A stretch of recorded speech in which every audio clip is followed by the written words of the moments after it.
மிஞ்சுவதில்லை பிறர்பார் எவர் செய் கேட்டு நிற்கும் அஞ்சுவதில்லை, மொழியையும் நாட்டையும் ஆளாமல் துஞ்சுவதில்லை என்ற வரிகளை நெஞ்சிலேந்தி இந்த வேட்பாளர் அறிமுக கூட்டத்தை ஏற்பாடு செய்து நடத்திக் கொண்டிருக்கும் வேடச்சந்தூர் சட்டமன்ற தொகுதி உறவுகள் உங்கள் அனைவருக்கும், குஜிலியம்பாறை ஒன்றியத்தை சார்ந்த பாளையத்து உறவுகள் உங்கள் அனைவருக்கும் அன்பும் வணக்கமும்.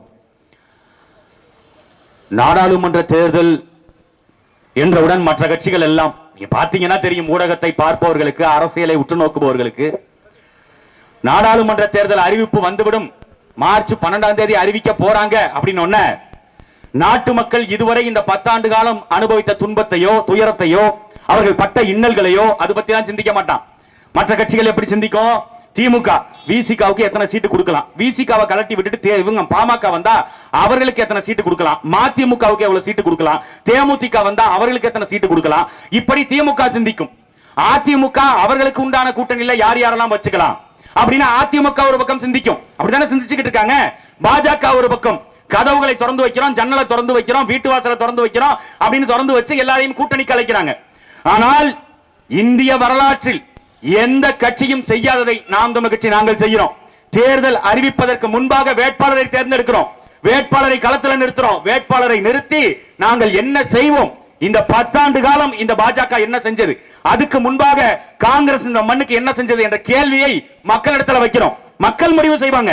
இவர்கள் நினைச்சுக்கிட்டு இருக்காங்க, மக்களுக்கு 1000 ரூபாய் கொடுத்துட்டா, 500 ரூபாய் கொடுத்துட்டா, குவார்டர் கொடுத்துட்டா, கோழி பிரியாணி கொடுத்துட்டா, டாஸ்மாக் கடைகளை தெருவெங்கும் திறந்து வச்சுட்டா, இல்ல வீடு வீட்டுக்கு போய் ஆடு மாடு இலவசம் கொடுத்துட்டா, தோடு தொங்கட்டா இலவசம் கொடுத்துட்டா, அல்லது மிக்ஸி கிரைண்டர் ஃப்ரிட்ஜ் இந்த மாதிரி பொருட்களை கொடுத்துட்டா மக்கள் நம்பி வாக்களிச்சிருவாங்க, கேஸ் சிலிண்டருக்கு மானியம் கொடுத்துட்டா மக்கள் வாக்களிச்சிருவாங்க அப்படின்னு அவர்கள் என்னலாம். அந்த மக்கள் மலையேறி பல ஆண்டுகள் ஆயிருச்சு. 2010 இருந்து மக்கள் கொஞ்சம் கொஞ்சமாக தெளிவு பெறாங்க. அது எடுத்துக்காட்டு நாம் தமிழர் கட்சி 2016 முதல்ல நின்ன தேர்தலில் 1.1 விழுக்காடு, 2019 நாடாளுமன்ற தேர்தலில் 4 விழுக்காடு, 2021 சட்டமன்ற தேர்தலில் கிட்டத்தட்ட 7 விழுக்காடு, 2024 நாடாளுமன்ற தேர்தலில் 16 விழுக்காடுகளை தாண்டும்னு காட்சி ஊடகங்கள் சொல்லுது. நாங்க என்ன சொல்றோம்? மக்கள் தலைகீழாக மாற தயாராயிட்டாங்க. நாங்கள் கேட்கின்ற கேள்வியை பாராளுமன்றத்தில் இதுவரை எந்த கட்சியாவது கேட்டுருந்துச்சுன்னா நீங்க அவர்களுக்கு வாக்கு செலுத்துங்க. நாங்க கேட்கிறோம், இந்த இந்திய ஒன்றியம், இந்தியாங்கிற இந்த தேசம் கட்டமைக்கப்பட்டு கிட்டத்தட்ட 80 ஆண்டுகள் நெருங்க போகுது. இந்த 80 ஆண்டுகளில் என்னுடைய தாய்மொழி தமிழுக்கு இந்த நாடாளுமன்றத்தில் என்ன அங்கீகாரம் கொடுக்கப்பட்டிருக்கு? இந்த கேள்வியை நாடாளுமன்றத்தில் பேசியது உண்டா? யாராவது ஒருவர் பேசினாங்க? நேருவினுடைய பாராளுமன்றத்தில் எங்களுடைய தாத்தா கன்னியாகுமரி காகிதம் இல்லத்து பேசினாரு. இந்தியாவின் ஆட்சி மொழியாக ஒரு பழமையான மொழியை தான் வைக்க வேண்டும் என்றால் எந்த மொழியை வைக்கலாம் பொழுது எங்கள் தாத்தன் காகிதம் இல்லத்து எந்திரிச்சு தமிழை நீங்கள் ஆட்சி மொழியாக கொண்டு வாங்க அப்படின்னு சொல்றாரு. அன்னைக்கு நேரு கேட்கிறாரு, ஐயா நீங்க இஸ்லாமியரு, நீங்கள் உருதத்தானே நீங்க தாய்மொழியா சொல்லணும் அப்படின்னு சொல்லி கேட்கும் பொழுது, நான் அல்லாஹ் என்று அழைப்பதற்கு முன்பாக அம்மா என்று அழைத்தவன் எங்கள் தாத்தன் கன்னியாகுமரி காகிதம் இல்லத்து அன்னைக்கு பாராளுமன்றத்தில், நேருடைய பாராளுமன்றத்தில் எதிர்த்து பேச பயப்படுகின்ற அந்த பாராளுமன்றத்தில் பேசினார். அதன் பிறகு யாராவது தமிழ் மொழி இந்த நாட்டினுடைய ஆட்சி மொழி அதிகார மொழியாக வர வேண்டும் யாராவது ஒரு நாடாளுமன்ற உறுப்பினர் அங்க முற்றுகையிட்டு பேசியது உண்டா? குறைந்தபட்சம் தமிழ்ல பேசுறாங்களா? தமிழ்ல பேச மாட்டாங்க. ஆங்கிலத்தில் படிக்கிறது, பேப்பர் வச்சு படிக்கிறது, இதுதான் பாராளுமன்ற உறுப்பினருடைய வேலையா? இங்க ஐயா நம்ம அண்ணன் அண்ணாமலை இருக்காரு, நம்ம ஊருக்காரர் தான், நல்லவர். அவர் பேசுவாரு, ஐயா மோடி தமிழுக்கு எவ்வளவு முக்கியத்துவம் கொடுக்கிறார், என்னத்தை கொடுக்கிறார் சொல்லு, எங்க எங்க கொடுக்கிறாரு? எங்க போனாலும் திருக்குறள் ஒண்ணு பேசுவாரு, இல்ல இந்த ஔவையார் சேசன் ஒண்ணு, அது எப்படி சொல்லுவாரு? Famous poet from Tamil Nadu, Avvaiyar says வார்ப்பு உயிரா நிறு உயிரும், நிறு உயிரா நிலம் உயிரும், நிலம் உயிரா குடி உயிரும், குடி உயிரா கோன் உயிர்வான். இதுதான் பேசுவாரு. இது ஔவையார் எழுதுனதா? அண்ணாமலை தான் எழுதி கொடுத்திருப்பாரு. அண்ணாமலைக்கு அறிவு இருக்குதா? 25,000 புத்தகம் படிச்சேன்னு சொல்ற திருவாளர் அண்ணன் அண்ணாமலை இது எழுதுனது பெரிய புராணத்துல எழுதின ஒரு பேர் சேக்கிலார்னு கூட தெரியாம ஔவையார்னு எழுதி கொடுத்து நீ மோடியை நாட்டின் பிரதமரை படிக்க வைக்கிறன்னா நீ யாரை இழிவுபடுத்துற? என் மொழியை இழிவுபடுத்துறியா? எங்களுடைய கலை இலக்கியத்தை இழிவுபடுத்துறியா? இதை யாராவது ஒருத்தர் பேசியது உண்டா? திமுக பேசுமா? காங்கிரஸ் பேசுமா? அவங்களுக்கும் தெரியாது. சேக்கிலார் எழுதினாரா? அது பெரிய புராணமா? ஔவையார் எழுதினதா? இல்ல வேற யாராவது எழுதினதா? திருக்குறள் யார் எழுதினது? திருவள்ளுவர் எத்தனை குறள் எழுதியிருக்காரு? எதுவும் தெரியாது. எங்கள் மொழிக்கான முக்கியத்துவத்தை இந்த நாடு கொடுத்திருக்கா? இன்னைக்கு வந்த ஹிந்திக்கு 600 ஆண்டுகளுக்கு முன்பாக வந்த ஹிந்திக்கு நீ இந்த நாட்டினுடைய ஒட்டுமொத்த இந்தியா முழுக்க ஹிந்தி மொழியை கொண்டு போய் திணிக்கணும். ஹிந்தி தான் இந்த நாட்டினுடைய ஆட்சி மொழின்னு சொல்ற. 50,000 ஆண்டுகளுக்கு முன்பாக கல் தோண்டி மண் தோன்றா காலத்துக்கு முன்பாக தோன்றிய எங்களுடைய தமிழ் மொழியை எங்களுடைய மூத்த குடியை நீ எவ்வளவு கேவலப்படுத்துற? இதை நாடாளுமன்றத்தில் பேசணும்ல. கல்வெட்டு போடுற புதிய நாடாளுமன்ற கட்டிடம், புதிய நாடாளுமன்றம் கட்டிடம் கட்டிட்டா நாடு மாறிடுமா? புதிய நாடாளுமன்ற கட்டடத்துல 1000 பேர் உட்காரலாம். எதுக்கு? பெஞ்ச தைக்கிறதுக்கா? பானிபூரி திங்கிறதுக்கா? 1000 பேர்ல யார் ஆக்கப்பூர்வமா கேள்விகளை கேட்கிறா? இதை கேட்பதற்கு இங்க யாருக்காவது துணிவு இருக்கா? இங்க இருந்து பாராளுமன்ற உறுப்பினராக அனுப்புனீங்களா அக்கா ஜோதிமணி? எங்க அக்கா ஜோதிமணி இங்க தெருவுக்கு வந்து எத்தனை நாள் ஆச்சு? யாராவது ஒருத்தர் சொல்லுங்க. இப்ப வருவாங்க, தேர்தல் வந்துருச்சுல, இப்ப தெருவா அக்கா ஜோதிமணி வருவாங்க, இருக்கிற எல்லாரையும் பார்த்து இப்படி கூல கும்பிடு போடுவாங்க. எப்படியாவது இந்த தடவை காங்கிரஸுக்கு இங்க சீட்டு கொடுத்துருங்க அப்படின்னு அங்க போய் அறிவாலயத்து வாசல்ல கூல கும்பிடு போடுவாங்க. பாராளுமன்றத்தில் எங்க அக்கா ஜோதிமணி பேசியது இந்த மொழி குறித்து, இனம் குறித்து எதுவும் கிடையாது. ராகுல் காந்தியை தகுதி நீக்கம் பண்ணிட்டாங்களாம், அதுக்கு அக்கா ஜோதிமணி போராட்டம் பண்ணாங்க, ஆர்ப்பாட்டம் பண்ணாங்க. இதே இந்த பகுதியில் இருந்து கல்குவாரிகள் இருக்குது, அந்த கல்குவாரிகளை இழுத்து மூடுங்க அப்படின்னு எங்க அக்கா ஜோதிமணி என்னைக்காவது பேசியது உண்டு? கரூர் பாராளுமன்ற தொகுதிக்குள்ள டிஎன்பிஎல் காப்பியர்ஸ் புகழூர்ல பேப்பர் மில் வச்சிருக்கு, அது போன்ற பல கிளைகளை உருவாக்கி இந்த நாட்டு மக்களுக்கு வேலை வாய்ப்பை கொடுங்க. எங்க அக்கா ஜோதிமணி நாடாளுமன்றத்தில் பேசி யாராவது பார்த்திருக்கீங்க? அவங்களுக்கு அதெல்லாம் பிரச்சனை இல்லையே. பாளையத்தில் இருக்கிறவங்களுக்கோ, உஜிலியம்பாறை உறவுகளுக்கோ, அல்லது கரூர் நாடாளுமன்ற தொகுதியை சார்ந்தவர்களுக்கோ ஏதாவது ஒரு பிரச்சனை, அதெல்லாம் எனக்கு தேவையில்லைங்க. அக்கா ஜோதிமணிக்கு அங்க கேண்டீன்ல 5 ரூபாய் வடைய 2 ரூபாய்க்கு கொடுப்பான். ஒருவேளை 3 ரூபாய் விலையேத்திட்டா உள்ள நாடாளுமன்றத்தில் போய் வடையை எப்படி நீங்கள் 1 ரூபாய் விலையேற்றலாம், இந்த பாசிச அரசை கண்டிக்கிறேன் நாடாளுமன்றத்துக்குள்ள பேசுறது. வட விலை உயர்ந்துருச்சு, இங்க அத்தியாவசிய பொருளுடைய விலை உயர்ந்துருச்சு, அதுக்கு நாடாளுமன்றத்தை முற்றுகையிட்டு ஏதாவது பேசியது உண்டா? இல்ல நாடாளுமன்ற உறுப்பினர்கள் இன்னைக்கு திமுகவும் காங்கிரசும் கூட்டு 2 பேரும் சேர்ந்து என்னைக்காவது பேசியது உண்டா? அந்த கட்டடத்துல, புதிய நாடாளுமன்ற கட்டடத்துல நாட்டினுடைய குடியரசுத் தலைவரை கூப்பிடல அப்படின்னு அக்கா ஜோதிமணி போராட்டம் பண்ணாங்க. குடியரசுத் தலைவரை கூப்பிடல, போராட்டம் பண்றீங்க, சரி, நியாயமானது. ஆனால் அந்த நாடாளுமன்ற கட்டடத்துல எங்களுடைய தாய்மொழி தமிழ் நிராகரிக்கப்பட்டிருக்கல, அதை கேட்கணும்ல அக்கா ஜோதிமணி, ஏன் கேட்கல? அப்ப தமிழ் மொழி மீது உங்களுக்கு பற்று இல்லையா? அப்ப நீங்கள் தமிழர் இல்லையா? இங்க இருக்கிற தமிழர்கள் வாக்கு செலுத்தி அக்கா ஜோதிமணி நாடாளுமன்றத்துக்கு போறீங்க. அப்ப நாடாளுமன்றத்தில் தமிழ் புறக்கணிக்கும் பொழுது அங்கு பேசுகின்ற மொழியாக எங்கள் மொழியை அவன் அசிங்கப்படுத்தும் போது நீ ஏன் வேடிக்கை பார்க்கிற? தமிழ் மொழி குறித்து சிந்தனை இல்ல. எங்களுடைய கலை, இலக்கியம், பண்பாடு, நாகரிகம், கலாச்சாரம், இதுல ஏதாவது ஒன்றுக்கு நாடாளுமன்றத்தில் எங்களுக்கு அங்கீகாரம் உண்டா? ஏதாவது ஒன்றுக்கு இந்த நாடாளுமன்றத்தில் போய் பேசுவதற்கு அக்கா ஜோதிமணி பேசியிருக்காங்களா? இல்ல வேற பாராளுமன்ற உறுப்பினர்கள் தமிழ் மக்களுடைய கலை இதுங்க, தமிழ் மக்களுடைய பண்பாடு, தமிழ் மக்களுடைய கலாச்சாரம், எங்களுடைய பாரம்பரியம் இது, எங்களுடைய கலை இது, எங்களுடைய இலக்கியம் இது, ஏதாவது ஒன்றுக்கு மத்திய ஒன்றிய அரசாங்கத்தில் அங்கீகாரம் வாங்குவதற்கு இதுவரை நீதிமன்றத்தில் வழக்காடு மொழியா மாத்துறதுக்கு உயர்நீதிமன்றத்தில், தமிழ்நாட்டில் இருக்கிற உயர்நீதிமன்றத்தில் தமிழ்ல வாதிட முடியல. இதுதான் இவர்கள் 70-80 ஆண்டுகள் செய்த சாதனையா? இந்த அடிப்படை உரிமையை கூட பெற்றுக் கொடுக்க முடியல. என்ன ஒருத்தர் வெட்டிட்டான், அவன் என்ன வெட்டிட்டாங்க, நான் சாக போறேன் அப்படின்னு நான் போய் வாதாடணும். என்ன இவன் இந்த இடத்துல வெட்டி இருக்கிறான், இந்த நோக்கத்துக்காக வெட்டி இருக்கிறான் அப்படின்னு வாதாடும் உரிமையை கூட எங்களுக்கு நீ பெற்றுக் கொடுக்கலன்னா நீ எப்படி எங்க வாழ்க்கையை பத்தி நீ சிந்திப்ப? எங்களுடைய வருமானத்தை பத்தி நீ எப்படி சிந்திப்ப? அடுத்த தலைமுறை பிள்ளைகளுடைய வாழ்க்கையை பத்தி நீங்க எப்படி சிந்திப்பீங்க? அப்ப இவர்களை நம்பி எதுக்கு நீங்க வாக்களிக்கணும்? சரி, தமிழ் மொழி, கலை, இலக்கியம், பண்பாடு இதெல்லாம் விட்டுரும். அடிப்படை தேவைகளுக்கு இங்க போராடியது உண்டா? அடிப்படை மக்களுக்கு தேவையான வேலை வாய்ப்பு. நாட்டினுடைய பிரதமர் ஐயா மோடி பேசினார் 2014 100 நாட்கள் ஆட்சியை கொடுத்து பாருங்க, கருப்பு பணத்தை மீட்டு சுவிஸ் வங்கியில இருக்கிற பணத்தை ஒட்டுமொத்தமாக கொண்டு வந்து ஒவ்வொருடைய வங்கி கணக்கிலும் 15 லட்சம் ரூபாய் போடும் அளவிற்கு அங்கு கருப்பு பணம் தேங்கி இருக்குது. மீட்டுட்டீங்களா? 10 ஆண்டு காலம் இந்த ஆட்சியை கொடுத்து பாருங்க, நாட்டையே தலைகீழா மாத்தி காட்டுறேன் இப்ப சொல்லிருக்காரு. அடுத்த ஒரு 5 ஆண்டு காலம் கொடுத்து பாருங்க, நாட்டையே நான் தலைகீழா மாத்துறேன். இவங்க நாட்டை மாத்துறேன்னு நாட்டையெல்லாம் ஒண்ணும் மாத்தல, அது அப்படியே தான் இருக்குது. இங்க இருக்கிற நாட்டினுடைய பேரை, இந்தியாங்கிற பேரை பாரத்னு மாத்திட்டாங்க. இதுதான் நடந்திருக்கு 10 ஆண்டுகள்ல. வேற என்ன சாதனை ஐயா மோடி செஞ்சாரு? அவர் தாடி மசரு வளர்த்ததை விட இந்தியாவினுடைய பொருளாதார வளர்ச்சிக்கு உதவியது, இந்தியாவினுடைய வருமானத்துக்கு உதவியது, இந்தியாவுடைய ஜிடிபி ரேட்ல எங்கேயாவது மாற்றம் எதுவும் கிடையாது. தொழில் வளர்ச்சி இல்ல, வேலை வாய்ப்பு இல்ல, கல்வி இல்ல, இங்க மருத்துவம் இல்ல, எல்லாத்திலையும் ஏமாற்று. அப்புறம் எதுக்கு பிஜேபி, எதுக்கு காங்கிரஸ்?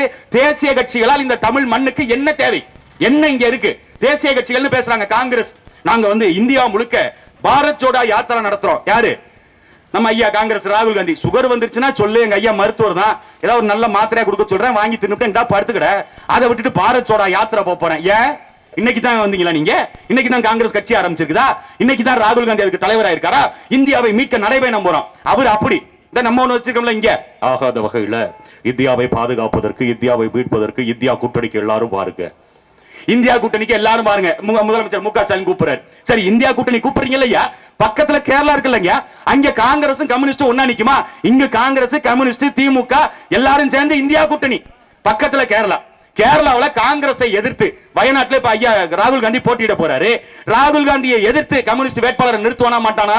மேற்கு வங்கத்துல நீங்க இந்தியா கூட்டணி, மேற்கு வங்கத்துல அம்மையார் மம்தா பானர்ஜி இருக்காங்கல்ல, மம்தா பானர்ஜியை எதிர்த்து நீங்க காங்கிரஸ் வேட்பாளரை நிறுத்துமா நிறுத்தாதா, பிரச்சாரம் செய்யுமா செய்யாதா, கம்யூனிஸ்ட் அங்க மேற்கு வங்கத்தில் இருக்கிற மம்தா பானர்ஜி எடுத்து பிரச்சாரம் பண்ணுவானா மாட்டானா, அங்கெல்லாம் கிடையாதான்.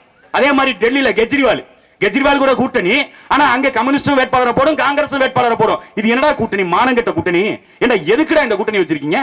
இந்த நாட்டுல தமிழ்நாட்டுல மட்டும் எல்லாரும் சேர்ந்து நிப்பாங்களாம், எல்லா பண்டிகளும் சேர்ந்து இங்க ஒண்ணா நிக்கும், ஆனா பக்கத்து மாநிலத்துக்கு போயிட்டா எல்லாம் சண்டையை போட்டு அடிச்சுக்கும். இது ஒரு கூட்டணி. அந்த கூட்டணியை வெல்ல வைப்பதற்கு நாடாளுமன்றத்தை நோக்கி நான் இந்தியா முழுக்க பயணம் போறேன் ராகுல் காந்தி போனாரு. என்ன மாற்றம் வந்துருச்சு? ராகுல் காந்தியோட பதவியை பிடிங்கிட்டு வெளில துரத்தி விட்டான். அதுக்கு என்ன சொல்லிட்டாங்க? மோடியை இழிவு செஞ்சுட்டாரு. என்ன தெரியுமா சொன்னாரு? உண்மையிலுமே அவர் சொன்னது சரிதான். மோடின்னு பேர் வச்சவன் இந்த நாட்டுல ஏமாத்திட்டு திருடிட்டு போயிடறான் அப்படின்னு சொல்லிட்டாரு. அவர் என்ன சொல்லியிருக்கணும்? மோடி என்று பெயர் வைத்தவர்கள் எல்லோரும் சேர்ந்து இந்த நாட்டை கொள்ளையடிச்சிட்டாங்கன்னு சொல்லி இருந்திருக்கணும். ஆனா மோடிங்கிறது சாதி பேராம். மோடிங்கிறது சாதி பேருங்கிறது எங்களுக்கு பாதி பேருக்கு தெரியாது, அண்ணாமலைக்கே தெரியுமான்னு தெரியல. அதை நீதிமன்றத்தில் ஒரு வழக்கு போட்டு ராகுல் காந்தி வந்து அந்த சமூக மக்களை இழிவுபடுத்திட்டாரு அப்படின்னு அவன் போட்டு அது ஒரு வழக்க போட்டு அவரு தகுதி நீக்கம். இதெல்லாம் ஒண்ணா?